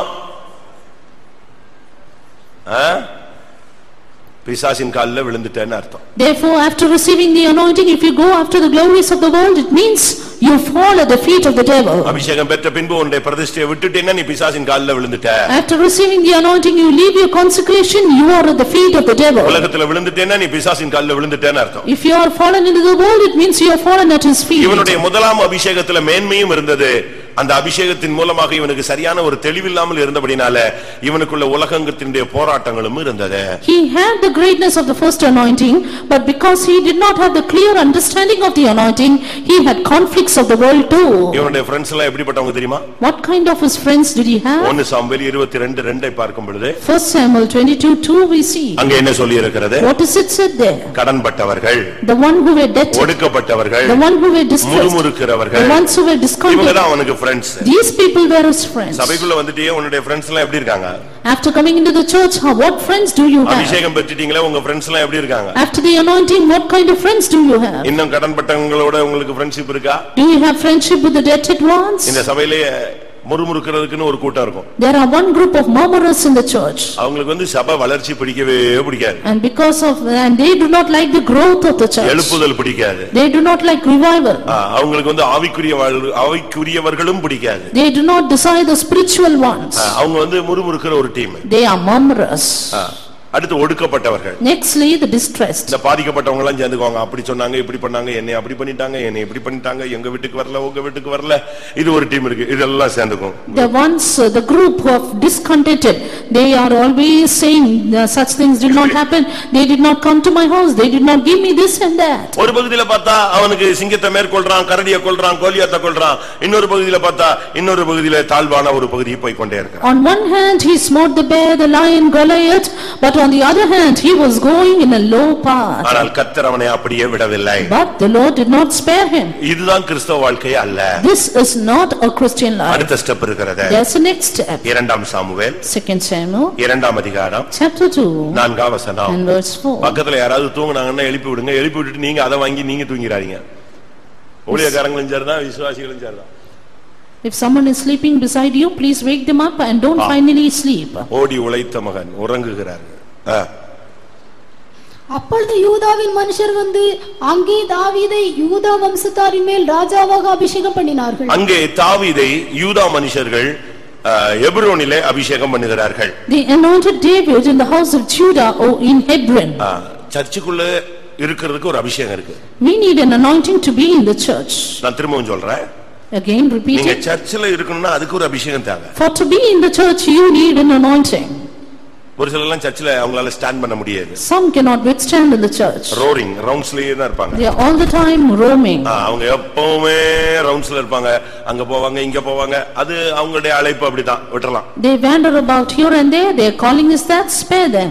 யூதா துதிக்கிறது என்ற அர்த்தம். But Judah means praising. ஜெபிக்கிறவர்கள் அர்த்தம். Prayerful ones. இந்த யூதாவுக்கு அவன் ராஜாவாக மாறினான். And he became the king over this Judah. இவன் எப்ரோனிலே ராஜாவாக. And he became a king in Hebron. Hebron என்று சொன்னால் ஐக்கியம் என்று அர்த்தம். Hebron means fellowship. அதுதான் நம்முடைய வாழ்க்கையில ரொம்ப முக்கியம். That is very important in our lives. நாம் ஒரு சரியான சபையில ஐக்கியத்துல இருக்க வேண்டும். We need to have a fellowship with the right church. இந்த சர்ச்சிலுடைய அபிஷேகம் என்பது ஒரு விலையேறப்பட்டது. The anointing of the church is something very precious. இந்த சர்ச்சில வரும் பொழுது நம்முடைய லைஃப் மாறணும். When we come into this church our life changes. நீங்கள் அபிஷேகத்துல வரும்போது உங்களுக்கு ஜெபிக்கிற கிருபை கிடைக்கும். When you come with the anointing you will have the grace to pray. துதிக்கிறவர்களாய் நீங்கள் மாறுவீர்கள். You will become people who praise God. இதுல நடக்கிற ஒரு சம்பவம் என்ன? And what is the thing that happens? 2 Samuel 2 Samuel 3ஆம் அதிகாரம் chapter 3 முதலாம் வசனம். and verse 1. சவுலின் குடும்பத்துக்கும் தாவீதின் குடும்பத்துக்கும் நெடுநாள் யுத்தம் நடந்தது. தாவீது வரவர பலத்தான், சவுலின் குடும்பத்தாரோ வரவர பலவீனப்பட்டு போனார்கள். இங்கே ஒரு கூட்டம் பலத்தது ஒரு கூட்டம் பலவீனப்பட்டு போனது. Here one group waxed stronger, the other group waxed weaker. நீங்கள் அபிஷேகத்துல முன்னால வரும் பொழுது உங்களுடைய குடும்பத்துல ஒரு செழிப்பு உண்டா? When you come forward with the anointing there will be prosperity in your family. குடும்பம் வர வர பலத்து கொண்டே வந்தது. And his family waxed stronger. தேவன் உன்னை ஆசீர்வதிப்பார். The Lord will bless you. உன்னுடைய தேவைகளை சந்திப்பார். He will meet your needs. உன்னை தேவன் சிறப்பாய் மாற்றுவார். Your God will make you excellent. உன்னை கீர்த்தியும் புகழ்ச்சியுமாய் வைப்பார். He will make you a praise and a நீ name. ஆசீர்வாதமாய் இருப்பாய். You will be a blessing. உன் பேரை தேவன் பெருமைப்படுத்துவார். God will make your name a இந்த praise. விசுவாச பாதையில வந்த பின்பு உன்னை சீமானாய் தேவனால் மாற்ற முடியும். And God can change you to be rich in this path of faith. இப்படி பல அனுபவங்கள் இந்த இரண்டாவது அபிஷேகத்திலே இருக்கிறது. Second anointing has such prospects. சபைக்குள்ள வந்துட்ட பிறகு உனக்கு தரித்திரம் இருக்க கூடாது. After coming into the church you should not have property. சபைக்குள்ள வந்துட்ட பிறகு உனக்கு செய்வது வாய்க்க வேண்டும். After coming into the church you should prosper in all that you do. இந்த அனுபவத்துல அவன் 7.5 வருடங்கள் இருந்ததாக வேதம் சொல்லுகிறது. The word of God says he was 7.5 years with this experience. ஒரே அபிஷேகத்திலே நாம் பல வருஷங்கள் அப்படியே இருந்து விட கூடாது. Yes, we should not remain in the same anointing for years and years together. 2 Samuel 5ஆம் அதிகாரத்திலே 5ஆம் வசனத்தை பார்க்கும் பொழுது Turning to 2 Samuel chapter 5 and verse 5. அவன் எப்ரோனிலே யூதாவின் மேல் 7 வருஷமும் 6 மாதமும் ராஜாவாக இருந்தான். He reigned over Judah in Hebron for 7 years and 6 months. 7.5 வருடம் அவன் ஒரு கோத்திரத்தின் மேலதான் அவனுக்கு பவர் கிடைச்சது. 7.5 years he had power over one tribe ஒரே alone. ஒரு கோத்திரத்துக்கு ஒரு குறுநில மன்னன் போல இருந்தான். And he was a prince of old for one tribe alone. ஒரே ஒரு கோத்திரத்துக்கு ராஜாவா இருந்தா எப்படி இருக்கும்னு யோசிச்சு பாருங்க. And you just think how would have been for if he was a king for one tribe. ஒருவேளை தமிழக முதலமைச்சர் மாதிரி ஒரு ஸ்டேட்டுக்கு அவங்க தலைவராக இருந்தார். Maybe like the chief minister of Tamil Nadu. ஒரு குறுகிய பகுதிக்கு அவன் ராஜாவாக இருந்தான். He was a king for a short region. அபிஷேகத்துல வரும்பொழுது நாம் கொஞ்சம் கொஞ்சமாக இதை விரிவடைய செய்ய வேண்டும். But when we come into the anointing we need to expand it little by little. ஏதோ ஒரு சின்ன சின்ன சுபாவங்கள்ல நமக்கு விடுதலை கிடைச்சிருக்கும். Maybe we have received deliverance in little things. கொஞ்ச காரியங்கள்ல நமக்கு விடுதலை கிடைச்சிருக்கும். We would have deliverance in the little nature. அது போதுமா? But that is one thing. Bible என்ன சொல்லுகிறது? But what does the Bible say? ரோமர் 8ஆம் அதிகாரம் 36ஆம் வசனத்தை பார்க்கும் பொழுது Turning to Romans 8:36. அவர் நம்மில் அன்பு கூறுகிறவராலே நாம் முற்றும் ஜெயம் கொள்ளுகிறவர்களாய் இருக்கிறோமே. We see, for we are more than conquerors through him that loved us. ஒரு தேவனுடைய பிள்ளை முற்றும் ஜெயாளியாக மாற வேண்டும். A child of God should become more than a conqueror. ரோமர் 8:37 இந்த வார்த்தை சொல்லப்பட்டிருக்கிறது. This is said in Romans 8:37. முற்றும் ஜெயம், total victory. இப்படிப்பட்ட ஒரு வாழ்க்கை இருக்கிறது. There is a life like this also. ஆனால் இவனுக்கு ஒரு கோத்திரத்தில் தான் இவனுக்கு ஜெயம் கிடைத்தது. But he had the victory over one tribe alone. வேதம் என்ன சொல்லுகிறது? What does the word of God say? எங்களை எல்லா இடங்களிலும் வெற்றி சிறக்க பண்ணுகிறார். But he causeth us to triumph in all places. இல்லாவிட்டால் எப்பொழுதும் வெற்றி சிறக்க பண்ணுகிறார். Or he makes us to triumph in everything. 2 கொரிந்தியர் 2ஆம் அதிகாரம் 14ஆம் வசனம். 2 Corinthians 2:14. கிறிஸ்துவுக்குள் எப்பொழுதும் எங்களை வெற்றி சிறக்க பண்ணி எல்லா இடங்களிலும் எங்களை வெற்றி சிறக்க பண்ணுகிறவர். Which always causeth us to triumph in Christ in every place. அப்ப அபிஷேகம் பெற்று நீ ஒரு சிங்கத்தை கொன்னுட்டா இல்லாவிட்டா பிசாசை துரத்திட்டா வியாதியை சுகமாக்கிட்டா ஒரு அற்புதம் நடத்திட்டா போதாது. Therefore after receiving the anointing is not just enough that you work a miracle or cast out the devil or tear the lion and the bear. இல்லாவிட்டா அபிஷேகம் பெற்ற பின்பு நீ துதிக்கிறவனாக ஜெபிக்கிறவனாய் மட்டும் மாறி உனக்கு குடும்பத்துல காரு வீடு 4 பிள்ளைங்க 7 பிள்ளைங்க இப்படி கிடைச்சா மட்டும் போதாது. Or it's not just enough that you after receiving the anointing become prosperous in your family with everything and just praising God. நீ முற்றும் ஜெயாளியாய் மாற வேண்டும். But you need to become more than a conqueror. இந்த அபிஷேகத்தை வச்சிட்டு இவனுக்கு ஒரு குறிக்கப்பட்ட அளவு தான் செயல்பட முடிந்தது. With this anointing he could work only for a limited thing. நீங்க பாருங்க இப்ப தமிழகத்துல என்னதான் நமக்கு செல்வாக்கு வசதிகள் இருந்தாலும் தண்ணி எங்க இருந்தாலும் வர வேண்டியிருக்கு. இல்லன்னா கடந்து இங்க சோறு இல்லாம தான் உட்கார்ந்திருக்கணும். See how much ever we have conveniences in this Tamil Nadu, water has to come from some other place. இங்க ஒரு விதத்துல அவன் பலத்தான் இன்னொரு விதத்துல பலவீனப்பட்டான் என்று வேதம் சொல்லுகிறது. Here on one side he waxed stronger, but in another side he waxed weaker, says the word of God. 2 Samuel 3:1 தாவீது பலத்தான் சொல்லியிருக்கு. In 2 Samuel 3:1 it is said David waxed stronger. அதே 2 சாமுவேல் 3ஆம் அதிகாரம் கடைசி வசனம் பாருங்க. But look at the last verse of 3rd chapter. 39ஆம் வசனம். Verse 39. நான் ராஜாவாக அபிஷேகம் பண்ணப்பட்டவனாய் இருந்த போதிலும் நான் இன்னும் பலவீனன். செரியாவின் குமாரனாகிய இந்த மனுஷர் என் பலத்துக்கு மிஞ்சினவர்களாய் இருக்கிறார்கள். இங்க பாருங்க அவனுடைய அறிக்கையை பாருங்கள். Look at confession of David. முதலாம் வசனத்துல அவன் பலத்தான், அவன் குடும்பம் பலத்தது. ஆனா இங்க கடைசி வசனத்துல தன் உள்ளே பலவீனத்தை ஒத்துக்கொள்கிறான். First verse says house of David waxed stronger, but in the last verse he says how he waxed weaker in his inner life. என்ன நடந்துச்சு? What happened? அவன் இப்ப பலவீனமா இருக்கிறான். He was weak. வெளியரங்கமா பாத்தீங்கன்னா பலத்தான் தாவீதின் குடும்பம் பலத்தது அப்படின்னா என்ன அர்த்தம்? அவன் பிள்ளைங்க எல்லாம் செழிப்பாயிட்டாங்க, நல்லா படிச்சுட்டாங்க, நல்லா கல்யாணம் ஆயிடுச்சு, அவனுக்கு பிள்ளைகளுக்கு வீடு வாசல் எல்லாமே நல்லா கிடைச்சிருச்சு. Outwardly house of David waxed stronger, that means his family, his children, they got settled, his property, and he had everything that he had needed. ஒரு தெள்ளுப்பூச்சியாக சுத்தி கொண்டிருந்தவன், he who was moving about as a ஒரு flea, செத்த நாயாக தென்பட்டவன், he who was as a dead dog, ஒரு கௌதாரி என்று அறிக்கையிட்டவன், he who confessed that he was a patriarch, இப்ப ராஜாவாக ஒரு குறுநில மன்னனாக வந்து விட்டான். now he became a king, a limited king. இப்ப அவங்க பிள்ளைகள் எல்லாம் பிரின்சஸ் இளவரசர்களாக மாறி விட்டார்கள். His children have become princes. எல்லாம் நல்ல லெவலுக்கு வந்தாச்சு. All are in good level. வெளியரங்கமா பார்த்தா குடும்பத்துல நல்ல வசதி, நல்ல மதிப்பு, மரியாதை எல்லாம் கிடைச்சது. ஆனா அவன் சொல்றான், நான் ராஜாவாக அபிஷேகம் பண்ணப்பட்டான இருந்த போதிலும் இன்னும் நான் பலவீனன். Outwardly he had good regard and respect, but he says in the last verse, I am weak though I am a king. அவனுக்கு உள்ளான மனுஷன்ல ஒரு பலவீனம் இருந்தது. He had a weakness in his inner man. அதுக்கு காரணத்தையும் சொல்றான். He also says the reason. செரியாவின் குமாரராகிய இந்த மனுஷர் என் பலத்துக்கு மிஞ்சினவர்கள். Sons of Zeruiah, be too hard for me. இவங்க அவனுக்கு க்ளோஸ் ரிலேஷன் உள்ளவங்க. He was a close relation for Judah. தாவீதுக்கு அவங்க ரொம்ப close relation. He was a close relation to David. அந்த செரியாவின் குமாரன்னா யாரு?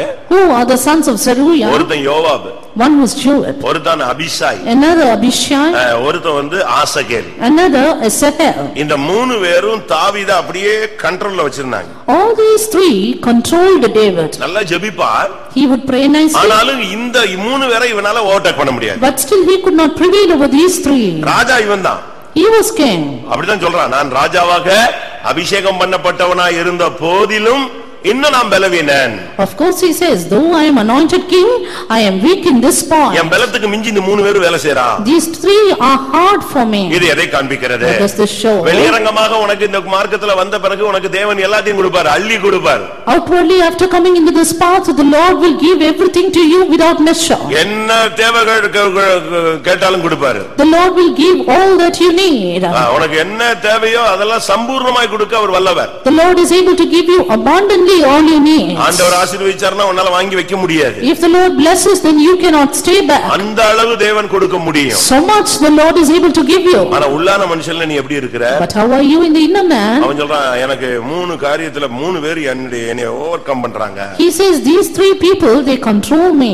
அதனுடைய ஆவிக்குரிய விளக்கம் என்ன? Spiritual significance for that? யோவாப் என்று சொன்னால் பழிவாங்கும் தன்மை. Joab means the habit of revenging. அவன் தம்பியை கொன்னுட்டாங்கிறதுக்காக அப்னேரை கரெக்ட்டா டைம் பார்த்து க்ளோஸ் பண்ணிடுவான். Because they killed his younger brother, looking for the time, he closed the chapter of the other person. இரண்டாம் சாமுவேல் 3ஆம் அதிகாரம் 27ஆம் வசனத்துல யோவாபுடைய கேரக்டர் இருக்கிறது.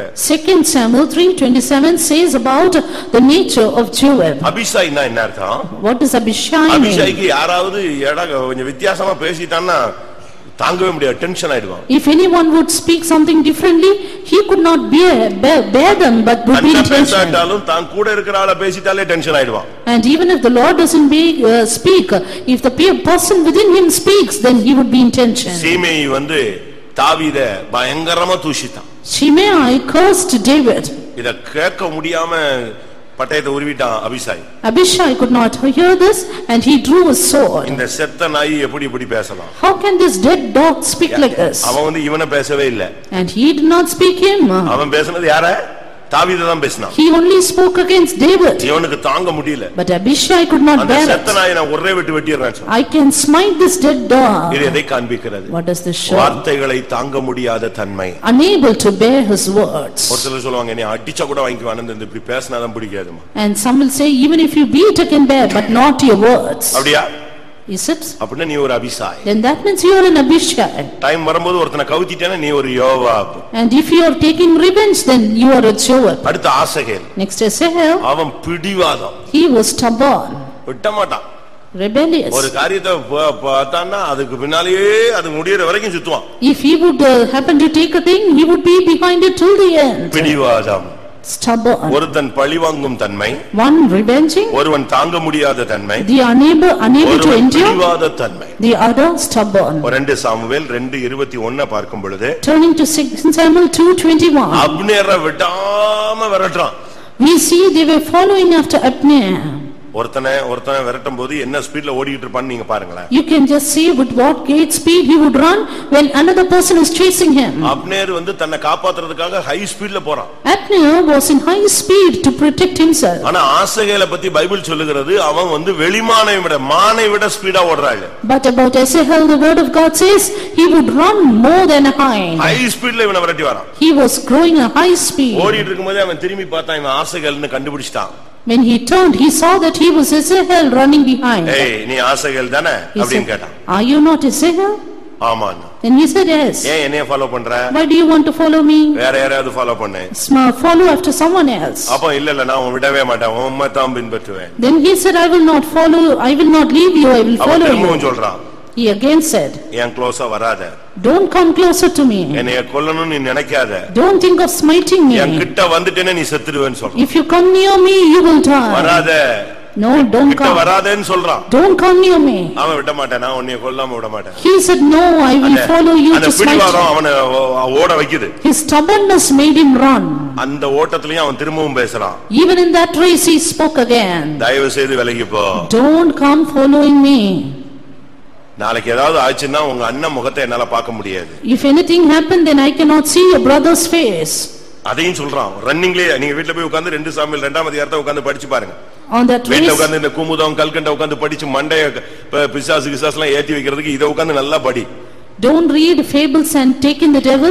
Instead read this chapter and understand well. ஒரு வீட்டுக்கு நான் போனேன். I went to a house. பையன் உட்கார்ந்து லாட்டரி சீட், அப்ப லாட்டரி சீட் காலம் லாட்டரி சீட் பாத்துக்கிட்டு இருக்கான். The son was looking at the lottery playing. என்னைய பார்த்த உடனே அது எங்கிட்டு போடணும்னு தெரியல.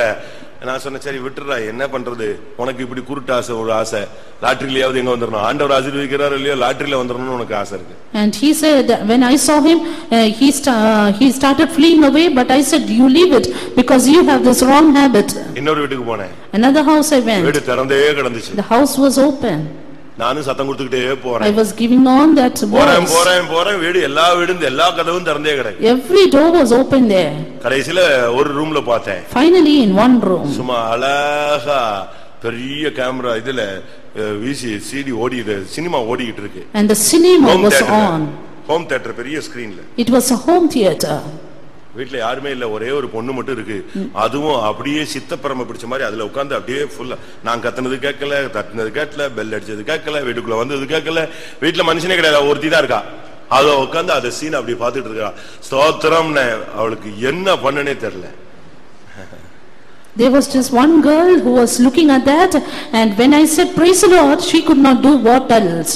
அந்த வீட்டையே கட்டி இழுத்துட்டு போனா கூட அவளும் சேர்ந்து போயிட்டே இருப்பா. And even if they drag the house, she also will be going with them. இப்படி நீங்க இருக்க கூடாது. You should not be like this. இவன் பிடிவாதவன், நான் பின்னாலேயே போறாங்க. அவன் சொல்றான், அவங்க அண்ணன் முகத்தை என்னால பார்க்க முடியாது, என் பின்னால வராதேன்னு சொன்னான். Asahel was following hard after him, but Abner kept on warning him, saying, do not follow me, else I cannot see your brother's face. அப்பவும் இவன் சொல்றான், நான் உன்னை விட மாட்டேன். Even then he said, I cannot refrain. அவன் என்ன பண்ணான் தெரியுமா? Then you know what he did? Abner டக்குன்னு அப்படி நின்னுட்டான். Abner suddenly stopped. அவ்வளவு ஸ்பீட்ல ஓடி தன்னை தப்பறதுக்கு ஓடின மனுஷன் அப்படியே சடனா நின்னு அப்படி ஈட்டி அப்படி திருப்பி பிடிச்சான். ஆசைகள் அதுக்குள்ள பூந்துட்டான். He who was running for his escape suddenly stopped and took the spear and smote him from the hinder. தூக்கி போட்டு போயிட்டான். Yes, and he took and went. அவன் சொல்றான், அவனை ஃபாலோ பண்ணாத. He is saying again, don't follow me. யாராவது மனுஷனை, வாலிப பையனை, வாலிப பிள்ளைய ஃபாலோ பண்ணாத. போய் கடைசில குத்தி கீழ போட்டுருவாங்க. ஒரு அம்பு உன் உள்ளத்தில் பாயும். Do not follow anybody, follow any young girl or boy. Finally spear will enter in through your heart. சபைக்குள்ள வந்த பிறகு தாறுமாறான பிடிவாதங்கள் தேவையில்லை. After coming into the church, don't have traversing stubbornness. தெய்வீகத்துக்கு புறம்பான பிடிவாதம் உனக்கு தேவை கிடையாது. Don't want a stubbornness which is contrary to divinity. அந்த பிடிவாதம் அவனை சாக வைத்தது. That stubbornness made him to die. இன்னைக்கு நம்முடைய வாழ்க்கையில நம்ம எப்படி இருக்கிறோம்? But today how are we in our life? இரண்டாவது கட்ட அபிஷேகம் ஒரே ஒரு காரியத்துல அவனுக்கு ஜெயம் கொடுத்தது. The second step of anointing gave him a victory in just one ஆனால் day. பலவீனங்கள் தொடர்ந்தது. But weaknesses followed him. அவனுக்கு இந்த இரண்டாவது அபிஷேகத்துல அவனுக்கு ஜெபிக்கிறவனா மாறி இருக்கிறான். Now he became a prayer warrior in the second anointing. ஆனா தேவன் என்ன பண்ணாரு? And then what did God do? அவனை கொண்டு வந்து அவனுக்கு ஒரு வாக்குத்தத்தம் கொடுத்திருக்கிறார். God brought him and gave him a promise. அவன் எனக்காக அபிஷேகம் பண்ணப்பட்டவன். That he is anointed for me. அப்படினால அவனை விட முடியாது. Therefore I cannot leave him. இன்னைக்கு நம்ம எல்லாம் சபையில இருக்கிறோம்ங்கிறது நம்முடைய சாதனை அல்ல. அவர் கொடுத்த அபிஷேகமும் அழைப்பும் தெரிந்து கொள்வதற்காக தான் பாதி வரை இங்க வச்சிருக்காரு, இங்க உள்ள வச்சிருக்கிறார். Today we are all in this church not because of our achievement, but just because God has called us and chosen us. He has kept us here. இந்த சூழ்நிலையில எப்படிப்பா உன் ஃபேமிலியோட நீ இருக்கறன்னு கேட்டா, பிள்ளைகளுக்காக இருக்கற, வேற வழி இல்லன்னு சொல்லுவாங்க ஒரு சிலர். Some people say when they are asked how are you remaining in this situation in the church, they say just for my family. ஒரு சிலர் சொல்லுவாங்க ஆண்டவர் நிமித்தம் தான் நீ நிக்கிறேன்னு சொல்லுவாங்க. ஆண்டவர் நிமித்தம். And some others say just for the sake of the Lord. செத்தா பரலோகம், நானா சூசைட் பண்ணிட்டா பரலோகம் போக முடியாது. If I die then I can go to heaven, but if I suicide I cannot go to heaven. எடுக்கும்படியாக நான் ஜெபித்துக்கொண்டே இருக்கிறேன்னு சொல்றாங்க. Therefore I am praying that the Lord may take me. எடுத்துவாரா? Will the Lord take you? அடுத்த அபிஷேகம் ஒன்னு இருக்கு. And you have the anointing. அதுதான் உன்னை ஜெயிக்க வைக்கிற அபிஷேகம். Only that is the anointing which make you victorious. அது கிடைக்காம நீ செத்து பிரயோஜனம் கிடையாது. Without that if you die there is no use. ஒரு அம்மா சொன்னாங்க, நான் சீக்கிரமா பரலோகத்துக்கு போக விரும்புறேன். There's one mother who said I want to go to heaven soon. இப்பவே எடுத்துட்டா நல்லா இருக்கும். And if the Lord takes me away now it's good. ஏன் கேட்டேன். I asked why. ஒருவேளை இயேசு வந்து கைவிட்டுட்டா உத்தரகாலத்துல என்னால நிக்க முடியுமா? Maybe if Jesus appears and I am left behind, can I withstand the tribulation period? அதனால இப்பமே செத்துட்டா ஏதாவது ஒரு மூலை கிடைக்கும்ல. Therefore if I die now at least I'll get some corner of heaven. இவனால ஓடுனதுக்கு ஏதாவது தர மாட்டாரே? Hitherto, because I ran, because will not the Lord give something? இப்படித்தான் நம்ம ஆளுங்க பாதி பேர் வெயிட் பண்றாங்க. And half of us wait that way. ஆனா கர்த்தர் உனக்கு கொடுக்கப்பட்ட அபிஷேகம் அவருக்காக நீ அபிஷேகம் பண்ணப்பட்டவன். But the anointing that the Lord has given you is that you are anointed for him. அவருக்காக அபிஷேகம் பண்ணப்பட்டவனுக்கு போராட்டங்கள் இருக்கும். For those who are anointed for him, they will have conflicts. ஆனா கடைசில ஜெயிப்பவன் அவனாய் இருப்பான். But they will overcome at last. 2 Samuel 2 Samuel 3ஆம் அதிகாரம் chapter 3. 2 Samuel 5ஆம் அதிகாரம் chapter 5 3ஆம் வசனம் and verse 3. இஸ்ரவேலின் மூப்பர் எல்லாரும் எப்ரோனிலே ராஜாவினிடத்தில் வந்தார்கள். தாவீது ராஜா எப்ரோனிலே கர்த்தருக்கு முன்பாக அவர்களோட உடன்படிக்கை பண்ணின பின்பு அவர்கள் தாவீதை இஸ்ரவேலின் மேல் ராஜாவாக அபிஷேகம் பண்ணினார்கள். இங்கே மொத்த இஸ்ரவேலுக்கு இப்ப ராஜாவா மாறிட்டார். 12 கோத்திரத்துக்கு ராஜாவாக மாறுகிறார். Now David was anointed king over all the tribes of Israel. முதல்ல வீட்ல ஒரு அபிஷேகம். An anointing first in house. பெத்லகேமில் அபிஷேகம். Then in Bethlehem. அத வச்சு அவன் சிங்கத்தையும் கரடியையும் கோலியாத்தையும் கொல்லுகிறான். And with that he smote the lion, the bear and the Goliath. இரண்டாவது அபிஷேகம் எப்ரோனிலே கிடைக்கிறது. Second anointing in Hebron. அத வச்சு அவன் 7.5 வருஷம் ரன் பண்றான். With that he ran for 7.5 years. அத வச்சு அவனுடைய குடும்பம் பலத்து விட்டது. With that his house waxed stronger. அவன் துதிக்கிறவனாக ஜெபிக்கிறவனாய் மாறிவிட்டான். He became a man of praise and prayer. ஆனாலும் அவனுக்குள்ள சில பலவீனத்தின் போராட்டங்கள் இருந்தது. But still weaknesses and conflicts continued. தேவன் அவனை அப்படியே விடவில்லை. But the Lord did not spare him that way. அவன் அதிபதியாக அபிஷேகம் பண்ணப்பட்டவனும் அல்ல, தலைவனாக அபிஷேகம் பண்ணப்பட்டவனும் அல்ல. Because he was not anointed to be captain or a ruler. அவன் ராஜாவா, அவன் தேவனுக்காக அபிஷேகம் பண்ணப்பட்டவன். But he was anointed just for the Lord. தேவனுக்காக அபிஷேகம் பண்ணப்பட்டவனை கர்த்தர் ஜெயாலியாய் மாற்ற வேண்டும். He who was anointed for the Lord should make him an overcomer. நான் ஜெயம் கொண்டது போல ஜெயம் கொள்ளுகிறவன் எவனோ அவனுக்கு தான் சிங்காசனத்துல இடம். To him that overcometh, even as I overcame, he will have place in my throne. இப்ப நடந்தது என்ன? Now what happened? இவனை எருசலேமிலே ராஜாவாக மாத்துகிறார். The Lord made him king over Jerusalem. இதுல தான் 33 வருஷம் அவன் ராஜாவாக இருந்தான். And he was king here for 33 years. அதுதான் அவனுடைய ஸ்டாண்ட் பண்ற ஒரு காலம். That was the time of his withstanding. அங்க தான் யுத்தங்கள் நடக்கிறது, ஜெயம் வந்து கொண்டே இருக்கிறது. Wars came in, but victories also came in. சமஸ்த இஸ்ரவேல் இவன் கட்டுப்பாட்டில் இருந்தது. And all Israel were under his control. எருசலேமில் நீ ராஜாவாக மாற வேண்டும். You should become a king in Jerusalem. எந்த அபிஷேகத்துல இருக்கீங்கன்னு இன்னைக்கு டெஸ்ட் பண்ணி பாருங்க. And test and see in what anointing you are. மூன்றாவது அபிஷேகத்தை பெற்றாதான் உன்னுடைய வாழ்வு ஜெயத்தை நோக்கி போகிறது என்று அர்த்தம். Only if you receive the third anointing you go over to victory. 2 Samuel 5:5 சொல்லி இருக்கிறது. 2 Samuel 5:5 says. எப்ரோனில் 7 வருஷமும் 6 மாதமும். In Hebron for 7 years and 6 months. எருசலேமிலே சமஸ்த இஸ்ரவேலின் மேலும் அவன் 33 வருஷம் ராஜாவாக இருந்தான். And in Jerusalem he reigned 33 years over all Israel and Judah. உன்னுடைய வாழ்வின் கடைசி காலம் ஜெயத்தின் காலமாக இருக்க வேண்டும். The last part of your life should be the part of victory. முற்றும் ஜெயாலியாய் நீங்கள் மாற வேண்டும். You should become more than a conqueror. 12 வல்லமைகள் மேலும் உங்களுக்கு ஜெயம் இருக்க வேண்டும். A victory over all the 12 powers. இந்த மூன்றாவது அபிஷேகத்துக்கு பிறகுதான் இவனுக்கு சீயோனின் தரிசனம் கிடைத்தது. It is after this third anointing that he received the vision of Zion. அதுக்கு பிறகுதான் சீயோனை பிடிக்கணும்ங்கற ஒரு ஆசையே அவனுக்கு உண்டானது. After that he had the desire to capture Zion. 2 Samuel 2 Samuel 5ஆம் அதிகாரம் 7ஆம் வசனம். and verse 7. அவன் சீயோன் கோட்டையை பிடித்தான், அது தாவீதின் நகரம் ஆயிற்று. David took the stronghold of Zion, and same is the city of David. மூன்றாம் அபிஷேகம் தான் உன்னை பரம எருசலேமுக்கு கொண்டு போகும். Third anointing takes you to heavenly Jerusalem. மூன்றாம் அபிஷேகம் தான் ஒரு ஊழியனை சீயோனுக்கு கொண்டு போகும். Third anointing takes the servant of God to Zion. மூன்றாவது கட்ட அபிஷேகம் கிடைத்தாதான் ஒரு விசுவாசி பரம எருசலேமை குறித்த தரிசனமும் சிந்தையும் உள்ளவனாய் மாறுவார். It is only with the third stage of anointing that a believer can have the vision and thought about heavenly Jerusalem. பரலோகம் போகணும்ங்கற ஆசை உண்டாகும். Do you have the desire of going to heaven? இயேசுவுக்காக வாழணும்ங்கற சிந்தை உண்டாகும். Then they will have the thought of living for Jesus. வருகைக்குரிய ஒரு ஆயத்தம் அவனுக்குள்ள உண்டாகும். Then they will have the preparation for the coming of the Lord. புத்திர சுவிகாரம் வருகிறதற்கு நமக்குள்ளே காத்திருந்து தவிப்போம். Then we will wait and run within ourselves for the birthright, for the son. அந்த ஸ்திரீ பிரசவ வேதனைப்பட்டு அலறினாள் என்று சொல்ல அனுபவம் நமக்குள்ளே உண்டாகும். And we will have the experience of travailing in birth like the woman. நம்முடைய தேசத்தை குறித்த ஒரு சிந்தை உண்டாகும். We will have a thought about our land. நம்முடைய பரம தேசத்தை குறித்த ஒரு வாஞ்சை உண்டாகும். We will have the desire of a heavenly kingdom. இந்த அபிஷேகத்தை பெற்றுட்டு வரும்போதுதான்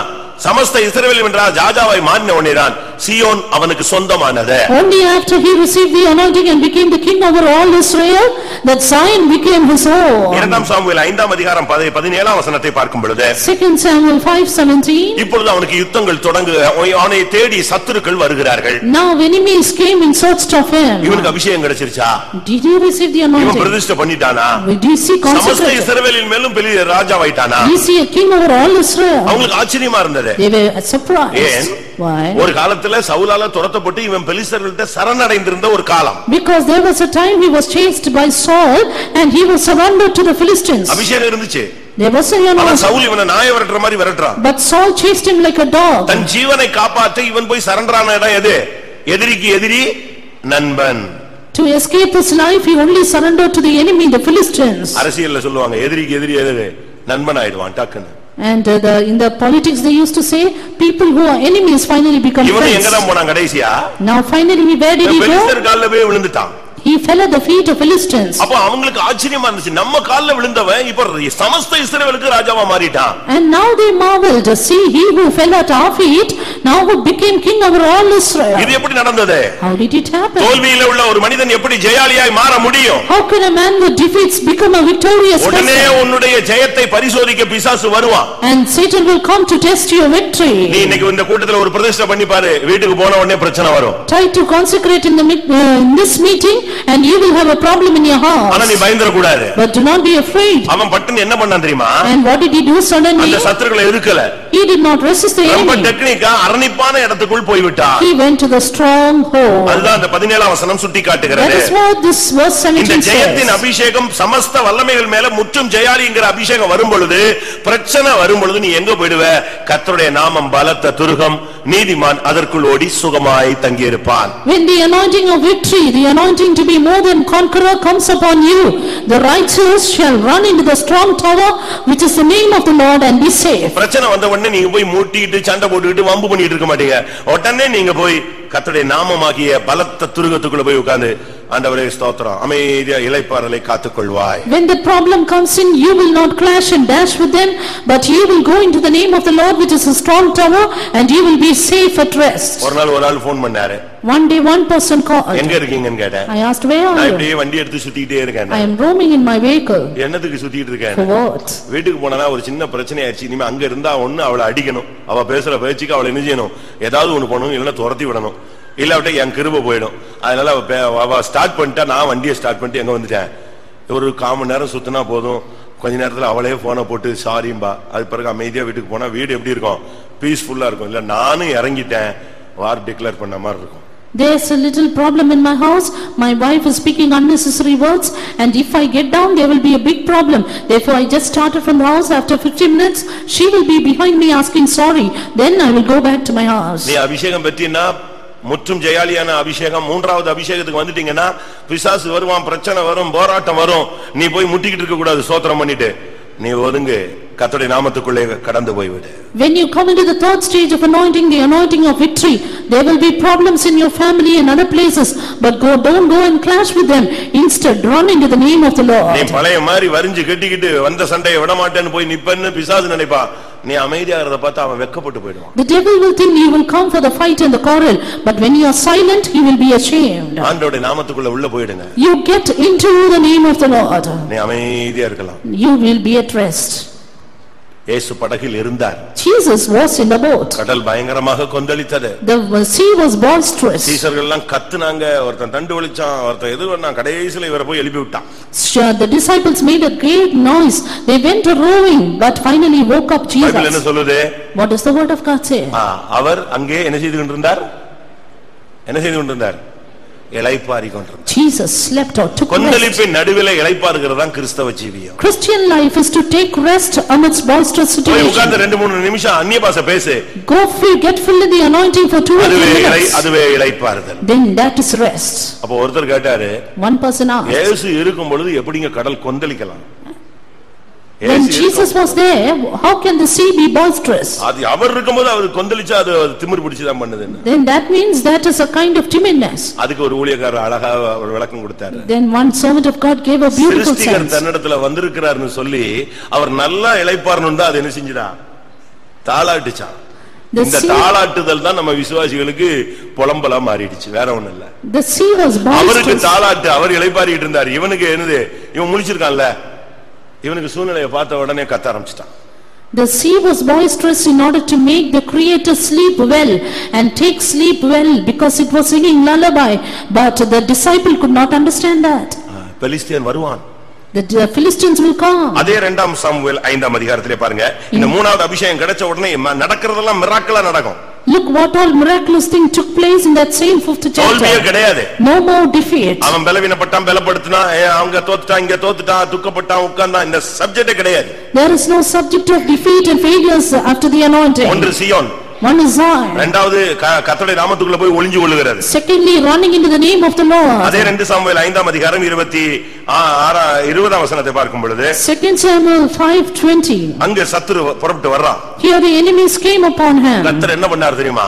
You know what the Lord did? ஒரு டேம் உடைஞ்சு தண்ணி போனா எப்படி போகும், அதே மாதிரி சத்துருவை சத்துரு உடைச்சு ஓட பண்ணார். As to how the waters will gush out when the dam is broken up, so the Lord made a breach upon the enemies. என் சத்துருக்களை எனக்கு முன்பாக கர்த்தர் உடைந்து ஓட பண்ணினார் என்று தாவீது சொன்னான். The David said, the Lord had broken forth upon mine enemies நீ before me. பண்ண வேண்டாம், உனக்குள்ள இருக்கிற அபிஷேகம் மோதும்.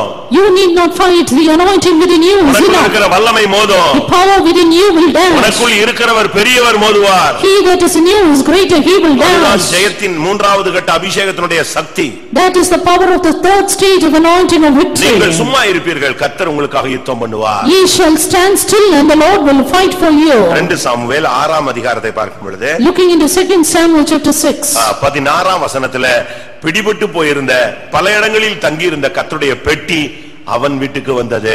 Verse 16, the ark of the Lord which was in various places finally came to his house. கர்த்தருடைய பெட்டி தாவீது நகரத்துக்குள் வந்தது. The ark of the Lord came into the city of David. அவன் வாழ்க்கையில அது ஒரு சந்தோஷமான நாள். And that was a great day of rejoicing. ரோட்லயே ஆட ஆரம்பிச்சிட்டான். And he started to dance in the பெரிய road. சந்தோஷம். That a great N rejoicing. தேவனுடைய பெட்டி, வல்லமை விளங்கும் பெட்டி என் வீட்டுக்கு வந்துருச்சு. The ark of strength, the ark of my God is coming to my house. 3வது கட்ட அபிஷேகத்துக்கு நீ வந்தினா, நீ இழந்து போனதான எல்லா வல்லமை, கிருபை, அபிஷேகம், ஜெபம் எல்லாம் உன்னை தேடி வந்து நிரப்பி விடும். If you come to the 3rd stage of anointing, the power, the prayer life that you had lost will all come back into your life. எத்தனை பேருக்கு இந்த அனுபவம் தேவை? How many of you desire this experience? இப்ப நீங்க அப்படியே analyse பண்ணி பாருங்க. You just analyze yourself. எந்த அபிஷேகம் உங்களுக்குள்ள இருக்கு? Which anointing is within you? அபிஷேகம் இருக்கு, அவ்வளவுதான் தெரியும். You just know there is an anointing, that's it. காத்திரு போடுறதுல வந்து கொஞ்ச நேரம் ஆவியில் நிரம்புவோம். And we get full in the spirit for some time in the time. ரொம்ப எழுப்புதலான 2 வார்த்தை தீர்க்கதரிசனம் சொல்லுவோம். At the maximum revival, 2 words of ஏதாவது prophecy. தரிசனம் கிடைச்சதுன்னா கிட்ட உள்ளவங்களை இடிச்சு உருண்டு எந்திரிச்சு உட்கார்ந்துக்குவேன். Any vision, then you will dash the people beside you. இதுதான் உன்னுடைய அபிஷேகமா? Is this your anointing? பிசாசு ஓடிடுச்சு, அதுல ஜெயம் கிடைச்சிருச்சு, இதுல கிடைச்சிருச்சு, அதான் உன்னுடைய நிலவரமா?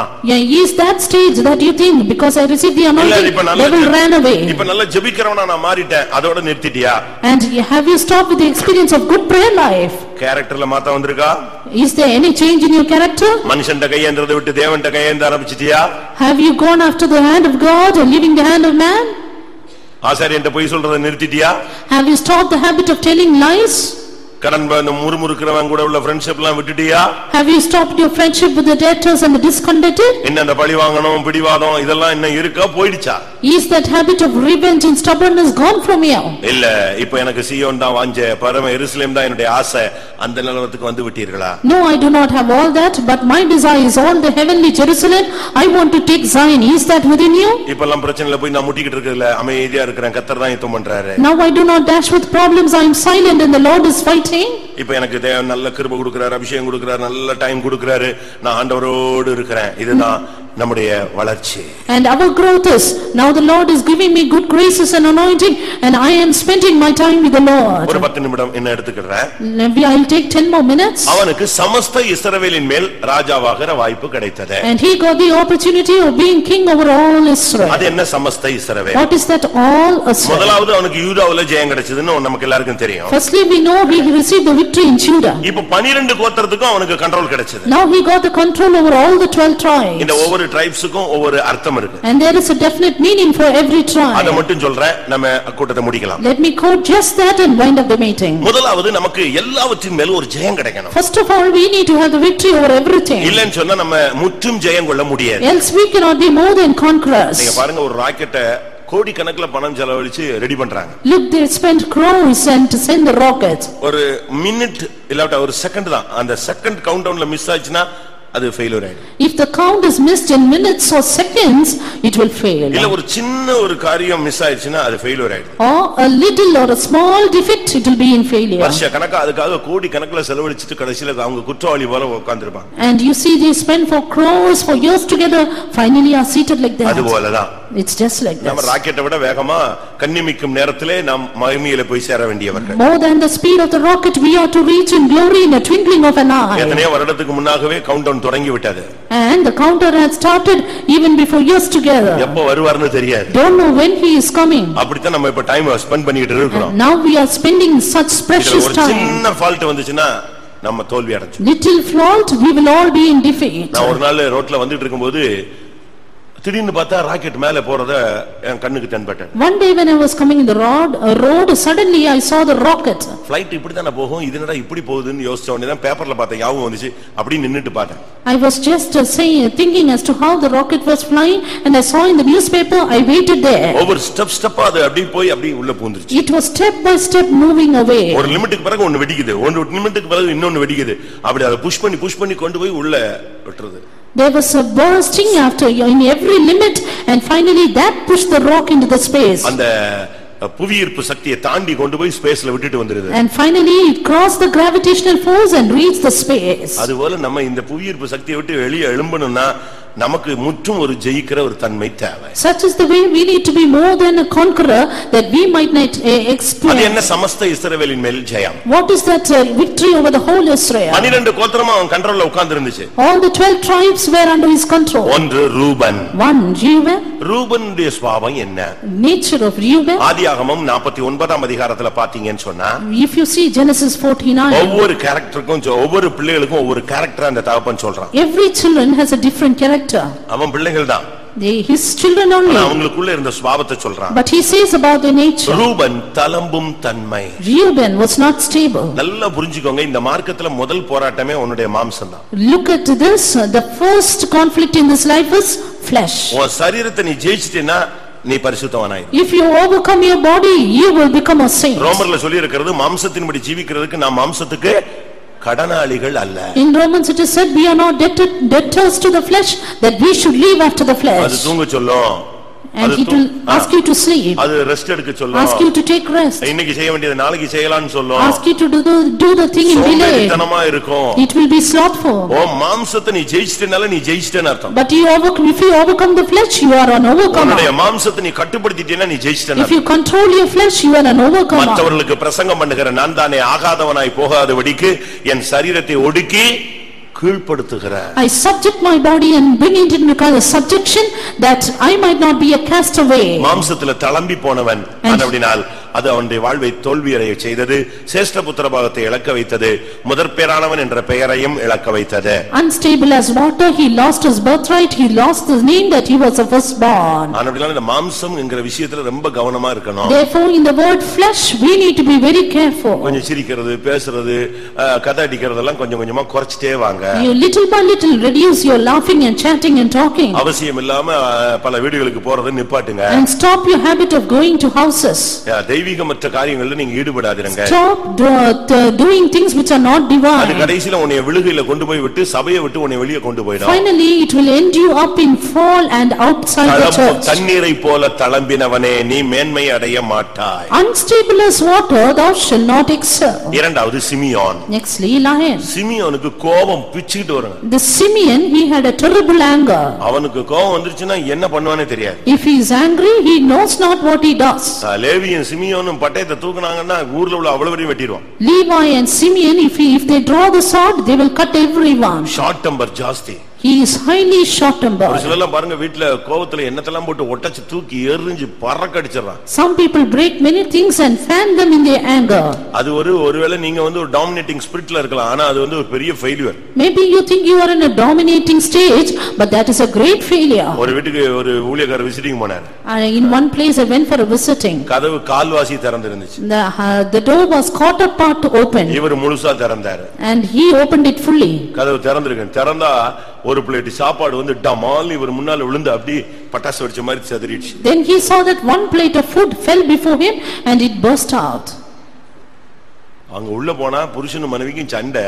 சாப்பாடு பிளேட் எங்க வருது? கேட் கிட்ட வருது, வாசல்ல விழுது. And when he went inside, there was the quarrel between husband and wife, and the plate came outside the gate. ஊழியக்காரரை பார்த்த உடனே உங்களுக்கு என்ன பண்ணன்னு தெரியல. And they could not do when they saw the servants of God. ஏன்னா அவர்தான் அந்த சபையில தீர்க்கதரிசி. Because he was the prophet in the church. அவருக்கு என்ன பண்ணன்னு தெரியல, அந்த அம்மாவுக்கு என்ன பண்ணன்னு தெரியல, போனவருக்கு என்ன பண்ணன்னு தெரியல. நமக்கு இவ்வளவு பெரிய வரவேற்பு கொடுக்கறாங்களே. These two people did not know what to do, and the man, the servant of God, who did not know what to do because such a warm welcome. எப்படி இருக்கும்னு யோசிச்சு பாருங்க. Just think of it. நல்ல தீர்க்கதரிசனம். Good prophecy. Pastor Joel சொல்வாரு, நல்லா பாடுபடும், நல்லா முட்டி தூக்கி எடுத்துடுவாங்க. இந்த மாடு நல்லா பாடுபடுமா? This oxen டைம் வரும்போது ஒரே முட்டி நெஞ்சிரும். நல்லா பாடுபடும், நல்லா முட்டும். அது என்ன பிரயோஜனம்? nicely and finally butt with its horn. அதுபோல நல்ல தீர்க்கதரிசனம், நல்ல எழுப்புதல், நல்லா ஒரே அமர்க்கலாம். வீட்ல போனா ஒரே அடிதடி. So is it good prophecy, good prayer life, finally a big quarrel in the house. நீ ஒரு Simeon. You are a Simeon. இந்த சிமியோனுடைய தன்மை பட்டயம். The sword, கோபம். Anger is the nature of Simeon. அடுத்த ரகசிய ஆலோசனை. Nextly, self counsel.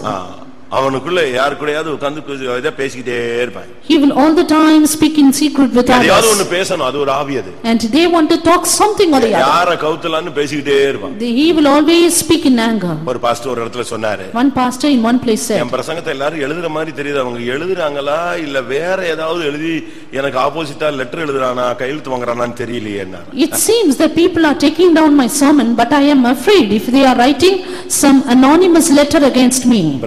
Pastor Rajan உங்களுக்கு தெரியும், கருப்பு ராஜன், மதுரை ராஜன். அவர் தாம்பரத்துல இருக்கும்போது சொன்னார், இவெல்லாம் பிரசங்கத்தை இன்ட்ரெஸ்ட் எழுதுறானா இல்ல எனக்கு ஆப்போசிட்டா ஏதோ ஒரு டைரி மூவ் ஆகுது, கையெழுத்து வாங்குறானான்னாரு. When Pastor Rajan in Tambaram, he said, I don't know whether they are writing down my sermon or some letter against me. ரகசிய ஆலோசனை. Secret counsel. இதுதான் சிமியோனுடைய ஆவி. This is the spirit of Simeon. நீ தளம்பும் தன்மையை ஜெயிக்க வேண்டும், கோபத்தையும் ஜெயிக்க வேண்டும். You have to overcome instability as well your anger. மூன்றாவது லேவி. Thirdly, Levi. அவனுடைய பட்டயம் கொடுமையின் கருவிகள். He had the instruments of criminality. என்னத்தையாவது போட்டு எவனையாவது பிடிச்சு அடிச்சு விடுவாங்க. And he would take something and beat someone. அவங்களுடைய பட்டயம். His sword. ஒரு சிலருடைய நாவு தான் பயங்கர தீட்டப்பட்ட சவரகன் கத்தி. The tongue of some people are like the sharp razor. ரெண்டே வார்த்தை சொல்லுவாங்க, ஒருத்தன் செத்தே விடும். Two words, people will die. நம்ம விசுவாசி ஒரு காம்பவுண்ட்ல குடியிருந்தாங்க. And one person, one believer was in a compound. பக்கத்து வீட்ல இவங்களுக்கு தண்ணிக்கு சண்டை வந்துச்சு. Neighbors and them had a quarrel of water. இவங்க என்ன பண்ணிட்டாங்க? What did they finally do? அந்த வீட்ல உள்ள வாலிப பொண்ணு இவங்களுக்கு கெட்ட வார்த்தை பேச முடியல, அதனால வித்தியாசமான ஒரு கெட்ட வார்த்தை, உன்னைய பத்தி தெரியாதா அப்படின்னு சொல்லிட்டாங்க. He could not speak a vulgar word, therefore he said a wrong thing about the young girl of the other house. கெட்ட வார்த்தையை விட இதுதான் ரொம்ப ஷார்ப்பான வார்த்தை. And this is sharper than the vulgar words. அந்த அது வேற ஒரு மார்க்கத்தை சேர்ந்த ஒரு பெண். And that was a girl of another religion. எல்லாரும் முன்னாலயும் சண்டையில உன்னைய பத்தி தெரியாதான்னா அப்ப நம்ம லைஃப தப்பா சொல்லிட்டாளேன்னு சொல்லி அது சூசைட் பண்ணி செத்து போச்சு. And saying that he spoke wrong about my life, finally she suicided. இப்ப இந்த விசுவாசி பரலோகத்துக்கு போவாங்களா போக மாட்டாங்களா? Now this believer, will they go to heaven or not? ஒருவேளை சுத்திரிபுரத்துல அறிக்கையிட்டா கிடைச்சிருமா மன்னிப்பு? அவதான் செத்து போயிட்டால, யார் மன்னிப்பு கொடுப்பா? She is dead, and who can forgive him even if he confess in the sanctification meeting? மன்னிப்பு கிடைக்கும்னு நினைக்கிறீங்க? Do you think he will receive pardon? எந்த பாஸ்டரும் மன்னிக்கிறதுக்கு அதுக்கு அதிகாரம் கிடையாது.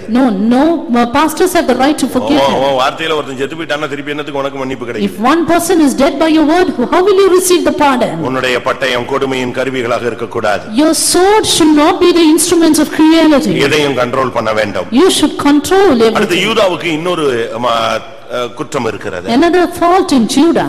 மறைவான குற்றம். Secret sin. மறைவான பாவம். Secret sin. அவன் போய் தெரிஞ்ச பாவம் உங்களுக்கு எல்லாருக்கும் பைபிள்ல தெரியும். வீட்ல உட்கார்ந்து படிச்சு பாருங்க. All of you go home and read in your Bible the secret that you committed. தாறுமாறான உறவுகள் பழக்கவழக்கங்கள் நம்ம சபைக்குள்ள வரக்கூடாது. Contrary relationships and habits should not come into our church. விசுவாசிகள் ஊழியக்காரங்க தவறா பழக கூடாது. Believers or servants of God do not have a wrong contact. ஊழியர்கள் விசுவாசிகள் தவறாக பழக கூடாது. With servants of God and believers should not behave in a wrong way. விசுவாசிகள் தவறாக பழக கூடாது. Believers should not have wrong contacts between yourselves. இதுக்குள்ள வந்துட்ட பிறகு நம்ம எல்லாம் யாரு? Sisters, brothers. After coming into this relationship, we are sisters and brothers. அதனால ஒரே சபையில கல்யாணம் கட்டி வைக்கிறது நம்முடைய பழக்கம் இல்லை. Therefore we do not have the habit of marrying in the same church. அதெல்லாம் தெய்வீகத்துக்கு புறம்பான அனுபவங்கள். Because these are experiences against divinity. யூதா ஒரு மறைவான பாவம் செய்தவன். Judah committed secret sin. அடுத்து செபுலோன். Next Zebulun. செபுலோனுடைய மைண்ட் ஃபுல்லாவே ஆசீர்வாதம் தான். His mind was full of blessing. அது அவன் மைண்ட்ல அதுதான் ஓடிட்டே இருக்கும். It is only that which was running in his mind. அவரே சர்வீஸ்ல இருக்கும்போது டைம் பார்த்துட்டு டப்புன்னு நம்ம ஆளு எந்திச்சு போறானே எங்க போறான்? Even during the service our people suddenly look at the time and where do they go? அவங்க உலகத்துல ரொம்ப என்கேஜ் ஆகி இருக்காங்க. Because they are much engaged in the world. Flight போகுதுன்னா பரவாயில்லை. If the flight is leaving then it's okay. மற்றபடி நீங்க எழும்பி போகவே கூடாது. Other than that you should not get up and go.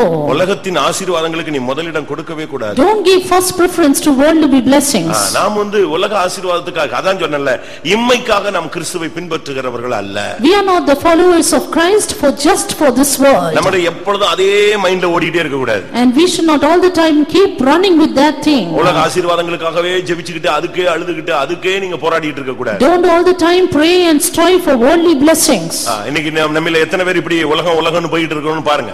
How many of us today are going behind the world? அடுத்து Issachar. Nextly Issachar. இசக்கார சொல்லி இருக்கிறது அவன் இரண்டு பொதிகளின் நடுவே படுத்துக் கொண்டிருக்கிற பலத்த கழுதை. A strong ass crouching down between two burdens. அப்படினா என்ன அர்த்தம்? What does it mean? எப்பவும் அவனுக்கு பொதி சுமக்கணும் அதுதான்.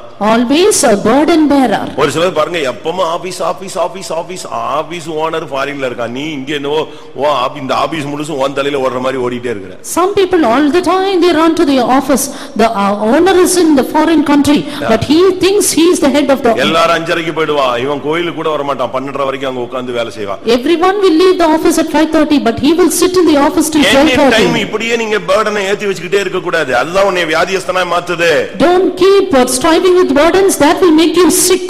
நீ ஏன் அவ்வளவு அதுக்குள்ள போய் தலைய குடுக்குற? Why do you want to intervene in the burdens of others? அவன் எங்க தான் படுத்திருப்பானா? Where will he lie?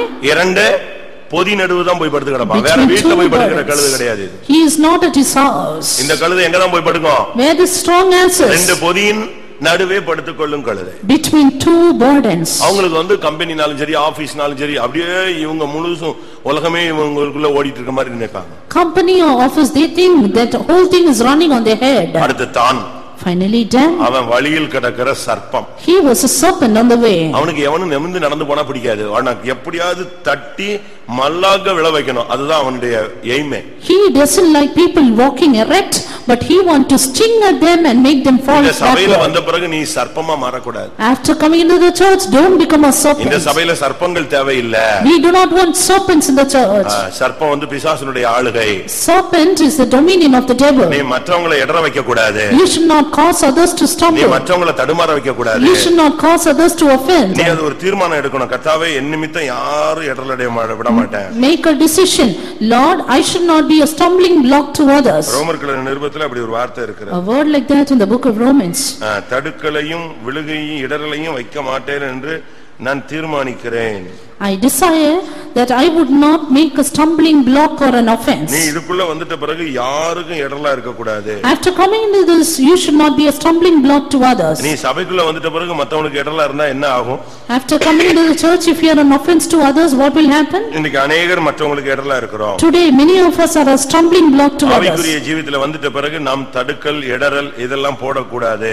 After coming into the spiritual life we should not put the stumbling stone. நமக்குள்ள அப்படிப்பட்ட characters இருக்கான்னு பாருங்க. Do we have that such natures? அப்படி இருந்தா அதை மாற்றிக் கொள்ளுங்க. If it is there, change yourself. நம்முடைய வாழ்க்கையை நாம் மாற்றிக்கொள்ள வேண்டிய நேரம் இதுதான். This is the time to change our life. ஆவிக்குரிய ஜீவியத்துல வந்துட்ட பிறகு After coming into the spiritual life, ரோமர் 14:13 சொல்லி இருக்கிறது. it is said in Romans 14:13. ஒருவனும் தன் சகோதரனுக்கு முன்பாக தடுக்கலையும் இடறலையும் போடல் ஆகாதென்றே தீர்மானித்துக் கொள்ளுங்கள். And decide every man that he should not put a stumbling stone before his நீ ஒரு brethren. சர்ப்பமாக இடறலாக சபைக்குள்ள இருக்க கூடாது. You should not be a serpent, a stumbling stone in the church. அடுத்து காத், அவன் ஒரு ராணுவம்.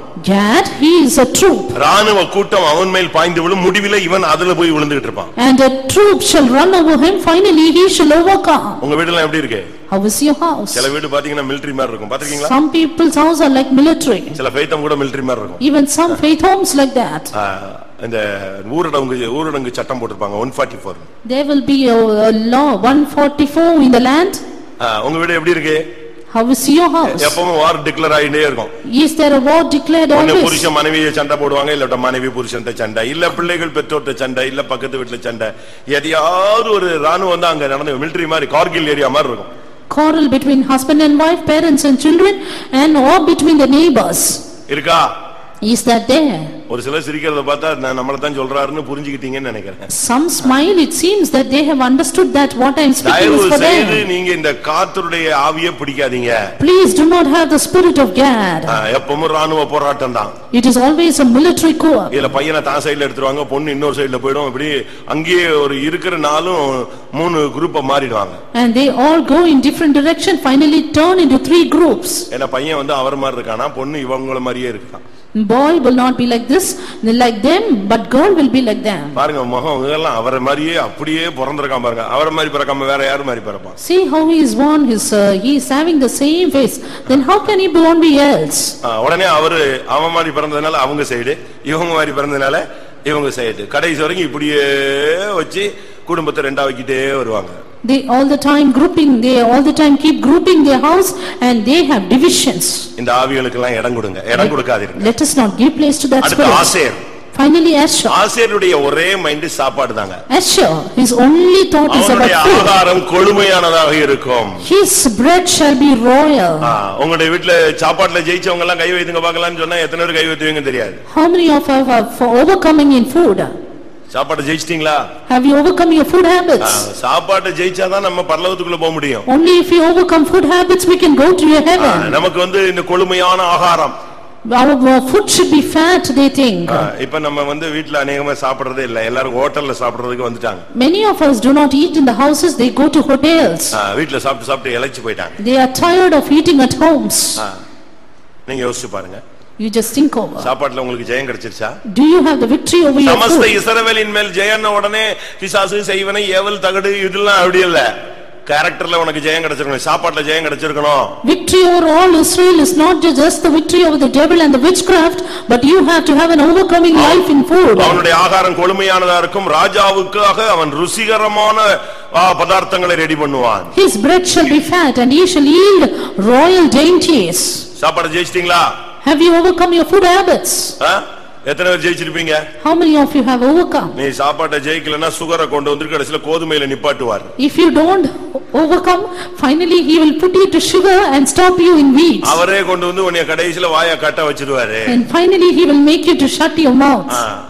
அவர் கடைசில உன்னை கட்டி களி சாப்பிடுறதுக்கும் கூழ் சாப்பிடுறதுக்கும் அந்த லெவலுக்கு கொண்டு வரதுக்கு முன்னால எப்பவுமே நீங்க சாப்பாட்டுல ஜெயிச்சிட்டீங்கன்னா உங்களுக்கு எந்த பிரச்சனையும் இருக்காது. Even before God can stop you in that stage, you can control your food right now. நான் சொல்றது உங்களுக்கு பரியாசமா இருக்கலாம். Maybe you are laughing or mocking at my thoughts. Bible சொல்லுகிறது நீங்கள் ஒன்றுக்கும் கவலைப்படாதீங்க, ஆனா நீ எல்லா கவலையும் ஏத்திக்கற. அதுதான் சுகருடைய first step. But the word of God says be careful on nothing, but you are worried over everything. That's the control, that is the reason for your diabetes. Medical சயின்ஸ்ல புக் வாங்கி படிச்சு பாருங்க. And you read the medical science book. சுகர்ல உங்களுக்கு insulin தான் பாதிக்கப்படுது. In sugar, in diabetes, your insulin is affected. அப்படிதானே? அதுக்கு காரணம் என்ன? மன உளைச்சல். Reason, mental torture. அப்ப ஊழியக்காரங்களுக்கு ஏன் வருது? Why do servants of God have that? இந்த விசுவாசிகள் பண்ற சேட்டையில இவன் மன உளைச்சல் ஆயிடுறான். அதான் They are mentally tortured because of the believers. இல்ல கூட உள்ள ஊழியக்காரங்க பண்ற சேட்டையில அவங்க ரொம்ப குழம்பி போயிடுறாங்க. Or because of the co-workers. இதனால என்ன ஆயிருது? அவங்களுக்கும் மன உளைச்சல், அவங்களும் கடைசில கோதுமைக்கு வந்து நின்னுறாங்க. And finally they also stand in the stage of wheat. நமக்கு எப்படி இருக்குன்னு யோசிச்சு பாருங்க. And just think of ourselves. சாப்பாட்டுல ஒரு ஜெயம் வேணும். We need to have victory in the food habits. சாப்பாட்டை நீ ஜெயிச்சுக்கணும். You have to overcome the food habits. ஒரு இடத்துல எழுதி போட்டுருந்துச்சு, ஒரு கடையில நல்ல மருந்து உபவாசம். In one shop it was written, good medicine is fasting. நான் ஒரு கிராமத்துக்கு போயிருந்தேன். I went to a village. அந்த கிராமத்துல ஒரு கடை, அது ஒரு medical shop. There was a medical shop. அதுல எழுதி போட்டுருக்கு நல்ல மருந்து உபவாசம். Good medicine is fasting, it was written. ஒரு நேரம் நீ சாப்பிடாம இருந்தீன்னா அது என்னது? உங்க உடலுக்கு ஒரு மருந்து அது. If you stay without meals at one time or other, it is a medicine for your body. அப்ப பரிசேயன் வந்து வாரத்துல 2 நேரம் சாப்பிடாம இருக்கறான். The Pharisee stayed fasting 2 times a week. வாரத்தில் நான் 2 தரம் உபவாசிக்கிறேன். I fast 2 times a week. Bible என்ன சொல்லுது? Word of God says, உங்களுடைய நீதி வேதபாரகன் பரிசேயன் என்பவர்களுடைய நீதியை காட்டிலும் அதிகமாக இராவிட்டால் நீங்கள் தேவனுடைய ராஜ்யத்தில் பிரவேசிப்பதில்லை என்று மத்தேயுவிலே இயேசு பேசுறார். Your righteousness, if it does not exceed the righteousness of Pharisees and scribes, you cannot enter into the kingdom of heaven, said Jesus. அப்படினா என்ன அர்த்தம்? What does it mean? At least 3 times weekly நீ என்ன செய்யணும்? fasting எடுத்தே ஆகணும். You should fast at least thrice a week. அப்பதான் பரலோக ராஜ்யத்துக்குள்ள பிரவேசிக்க முடியும். Only then we can enter into heaven. அதுதான் பெரிய பிரச்சனை. That is a great problem. ஏன்னா நமக்கு வந்து எழும்பின உடனே ஏதாவது ஒன்னு குடிக்கணும், சாப்பிடணும், அடுத்து ஒன்னு சாப்பிடணும், அடுத்து 11 மணிக்கு ஏதாவது ஒன்னு சாப்பிடணும், திருப்பி 12 மணிக்கு சாப்பிடணும், ஸ்கூல் விட்ட உடனே சாப்பிடணும், 7 மணிக்கு சாப்பிடணும். அப்படியே இந்த ரைஸ் மில் மாதிரி ஓடிட்டே இருக்கணும். Because we try to run our body like a rice mill, all the time eating in off hours. அப்படிலாம் நம்ம வந்த மார்க்கத்துல வந்த பிறகு தொண்டையில கத்திய வச்சாதான் தப்பி பரலோகத்துக்கு போக முடியும். After coming into this path, only if we have knife in the throat we can go to heaven. அடுத்து நப்தலி. Next is Naphtali. அவன் விடுதலை பெற்ற பெண்மான். Hind let loose. இன்பமான வசனங்களை வசனிப்பான். He giveth goodly words. அது என்ன விடுதலை பெற்ற பெண்மான்? Hind let loose, what is it? இன்னைக்கு நம்ம ஆளுங்களுக்கு கட்டுப்பாடு தான் பிடிக்கிறது இல்ல. Today our people do not like the control. பிள்ளைகளுக்கு நீங்க கட்டுப்படுத்துறது தான் அவங்களுக்கு ரொம்ப கஷ்டமா இருக்கு. And the children find hard to be controlled. சர்ச்சில நம்ம சர்ச்சில பண்ற கட்டுப்பாடு தான் ஜனங்களுக்கு பிடிக்க மாட்டேங்குது. The control of our church people dislike. ஒரு புத்தகத்தை அழகா தச்சு வச்சிருந்தா அது புத்தகம். அந்த நூல் அறுந்து போச்சுனா அது என்னது? பேப்பரா பறந்து போய்டும். If the pages are stitched, then it is a book, or else pages will fly away. காத்தா போயிடும், எல்லாம் காத்துல பேப்பரா குப்பையா போய்டும். Papers will fly away to the dustbin. அதுபோல நீ இந்த கட்டுப்பாட்டுல இருந்தா தான் நீ ஒரு புத்தகமாக இருக்கலாம். So also only if you are in this discipline you can be a book. அநேகருக்கு விடுதலை தேவை. Many do not have deliverance. அவங்களுக்கு இந்த கட்டுப்பாட்டுல இருக்க விருப்பம் இல்ல. They do not have the likeness to in this control. பிள்ளைகளுக்கும் பாருங்க, பேரண்ட்ஸ் உடைய கண்ட்ரோல், ஸ்கூல் கண்ட்ரோல் இதெல்லாம் பிடிக்கிறதே கிடையாது. Children dislike the control of the parents in the school. ஆண்டவரே என்ன சொல்றாரு?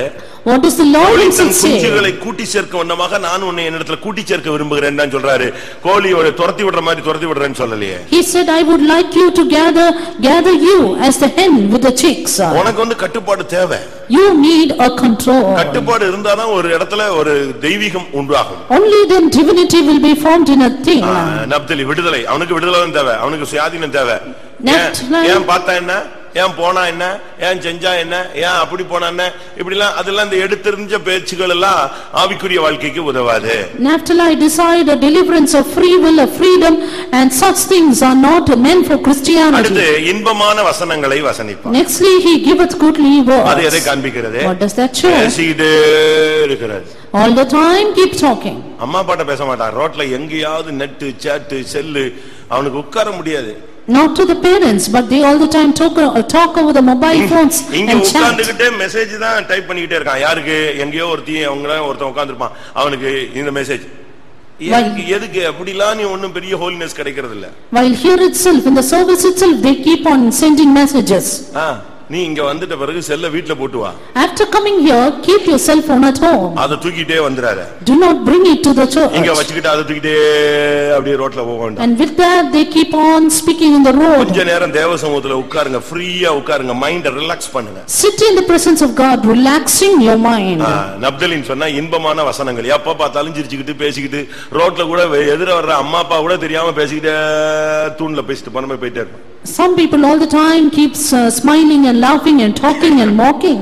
இந்த டூ வீலர்ல பாருங்க, காதுல வச்சிட்டு அப்படியே தலைகீழ ஓடிட்டே போவாங்க. And some people they drive the two wheelers upside down with the thing, the earphone. நம்ம ஆளுங்களுக்கு கூட வீட்ல கதவு பூட்டிக்கிட்டு இந்த வண்டி ஓடுது ரொம்ப பேருக்கு. And even for some of our people, they drive such a vehicle in their houses. பாத்ரூம்ல போய் உட்கார்ந்து இப்படிலாம் பண்றீங்க பேசுறீங்க. And we know that you are keeping and talking like this. இதெல்லாம் நிப்பாட்டுங்க, ஆண்டவரோட பேசுறத கூட்டுங்க. But stop such chatting and increase your speaking with the Lord. நெட் சாட் உன்னை கொண்டு போய் நெட்ல எங்கயாவது உள வச்சிரும். Netting and chatting finally will make you into fall into some nets. எங்கயாவது ஒரு வலையில போய் உன்னை சிக்க வச்சிட்டு வேடிக்கை பார்க்கும். It will make you caught in some nets of the devil and spectate at you. ஆனா இங்க அம்மா உட்கார்ந்திருப்பாங்க, தம்பி தம்பின்னு கூப்பிட்டா பேச மாட்டான், எங்கேயோ பேசிட்டே இருப்பான். Now the mother will be calling saying son son and they will be speaking somewhere. கடைசியாக யோசேப்.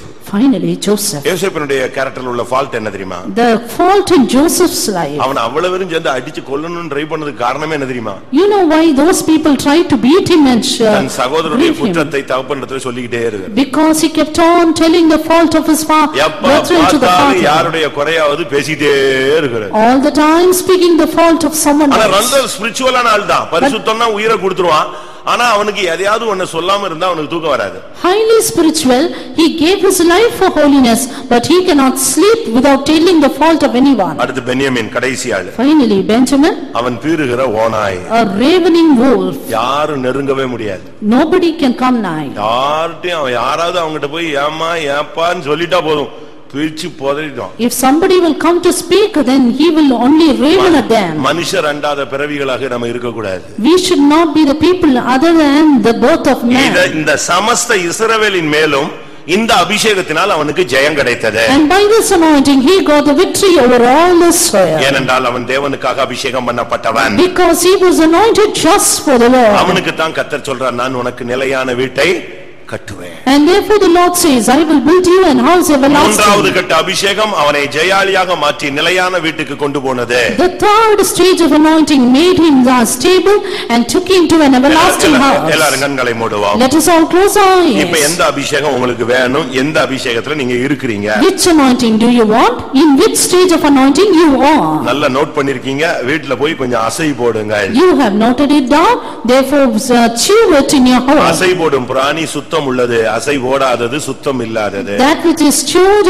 it is clean. That which does not chew, it is unclean. அப்படியே உன் மைண்ட்ல எழுதி வச்சிரு. Therefore write it in your mind. இப்ப கண்ணை மூடுங்க. Now close your eyes. ஆண்டவரே எனக்கு மூணாவது அபிஷேகம் வேணும் அப்படினு சொல்றவங்க நெடுமுழங்கால் போடுங்க. Those who say, Lord, I want the third stage of anointing, be on your knees. நான் ஜெயிக்க விரும்புகிறேன். I want to overcome. முற்றும் ஜெயிக்க விரும்புகிறேன். I want to be more than a conqueror. எல்லா வல்லமைகள் மேலும் ஜெயம் கொள்ள விரும்புகிறேன். I want to overcome all powers. அனைத்து வல்லமைகளையும் மேற்கொள்ள விரும்புகிறேன். I want to overcome every power. நான் உமக்காக அபிஷேகம் பண்ணப்பட்டவன். I am the one anointed just for you. நான் கர்த்தருக்காக அபிஷேகம் பண்ணப்பட்டவன் சொல்றவங்கள கையை உயர்த்துங்க பார்க்கலாம். Those who are anointed for the Lord, lift up your hand. போடுங்க, முழங்கால் போடுங்க. Be on your knees. அது ஒரு நல்ல மருந்து. That is a good medicine. முழங்கால் போட்டுட்டீங்கனாலே பாதி வியாதி ஓடிடும். If your knees, half of your sickness will run away. உங்களுடைய சரீரத்துல ரத்த ஓட்டம் எல்லாம் சீராயிடும். And blood circulation in your body will be proper. நல்ல முழங்கால்ல நின்னு கையை உயர்த்தி ஒரு அபிஷேகத்துக்கு இடம் கொடுத்தீங்கன்னா ஒரு அக்கினி பற்றும். Be on your knees, raise your hand, give place to an anointing and fire will burn. உனக்குள்ள எங்கெங்கெல்லாம் பிளாக் ஆகி ரத்தம் நின்னு உன் சரீரத்துல வேதனை இருக்கோ அதெல்லாம் போய்டும். In all the places where the blood clots, it will be gone. ஆண்டவரே எனக்கு மூன்றாவது அபிஷேகம் வேணும். Lord, I need the third stage of anointing. அபிஷேகம் பெறாதவங்க பாருங்க எத்தனை கட்ட அபிஷேகத்துல எப்படி ஒரு மனிதனை உருவாக்குகிறார். Those who have not received the anointing, see how the Lord forms a person in all the stages. இன்றைக்கு கர்த்தர் உன்னை நேசிக்கிறார். Today the Lord loves you. கர்த்தாவே நான் உமக்காக அபிஷேகம் பண்ணப்பட்டவன். Lord, and I am anointed for you. உலகத்துக்காக ஸ்தானத்துக்காக மானத்துக்காக உலகத்தின் மேன்மைக்காக நான் அபிஷேகம் பண்ணப்பட்டவன் அல்ல. I am not anointed for the world, for the position, for the dignities. என்னை நீர் உலகத் தோற்றத்துக்கு முன்னே உமக்காக தெரிந்து கொண்டாய். Lord, you have chosen me before the foundation of the world. அன்பில் பரிசுத்தரும் குற்றமற்றவர்களுமாய் இருப்பதற்கு உலகத் தோற்றத்துக்கு முன்னே கிறிஸ்துவுக்குள் தேவரீர் என்னை தெரிந்து கொண்டீர். Lord, thou hast chosen me before the foundation of the world, that I might be holy and without blame before you in love. காலங்கள் நிறைவேறின பொழுது இந்த சபைக்குள் என்னை கொண்டு வந்தீர். As ages passed by, you brought me into the church. எனக்கு பெத்லகேமின் அபிஷேகம் கிடைத்தது. Lord, I received the anointing of Bethlehem. எனக்கு எபிரோனின் அபிஷேகம் கிடைத்தது. I received the anointing of Hebron. ஓ இப்பொழுதோ எருசலேமின் அபிஷேகத்துக்காக தவித்துக் கொண்டிருக்கிறேன். Now I am yearning for the anointing of Jerusalem. அந்த மூன்றாவது அபிஷேகத்தினால் என்னை முடிசூட்டும். Lord, crown me with the third anointing. இந்த அபிஷேகத்தினால் நான் முற்றும் ஜெயித்து நான் உம்மிடத்தில், ஏனென்றால் நான் உமக்காக அபிஷேகம் பண்ணப்பட்டவன் ஆனபடியால் உம்மிடத்தில் வந்து சேர ஆசைப்படுகிறேன். Lord, by this anointing, because I am anointed just for you, I want to reach you, O Lord. எத்தனை பேருக்கு அப்படி தேவை? How many of you need it? வாயை திறந்து கேளுங்க, கர்த்தர் உனக்கு ஜெயத்தின் அபிஷேகத்தை தந்து அனுப்பட்டும். Open your mouth and ask, the Lord will send you with a victorious anointing. இனி 12 கோத்திரமும் உனக்கு வசப்படும். And all the 12 tribes will be under your எல்லா control. ஆவிகளையும் நீ ஜெயிப்பாய். You will prevail over all எல்லா spirits. வல்லமைகளையும் நீ கீழ்ப்படுத்துவாய். You will put down all powers. ஒவ்வொரு சுபாவத்திலும் உனக்கு ஜெயம் கிடைக்கும். You will receive the victory in your O, nature. நீ தேவனுக்காக அபிஷேகம் பண்ணப்பட்டவன், அபிஷேகம் பண்ணப்பட்டவள். You are the one anointed just for God. கர்த்தர் இன்றைக்கு மூன்றாவது அபிஷேகத்தை தர வேண்டும் என்று கேட்கிறவர்கள் கேளுங்கள். இப்பொழுதே கர்த்தர் அந்த அபிஷேகத்தை உன்னை நிரப்பட்டும். Those who want the third stage of anointing, ask it, and the anointing will fill you right now. அவர் உண்மை உள்ளவர். He is faithful. உன்னை அழைத்தவர் அந்த அபிஷேகத்தை தந்து உன்னை அனுப்பட்டும். He who called you, let him give the anointing and send you.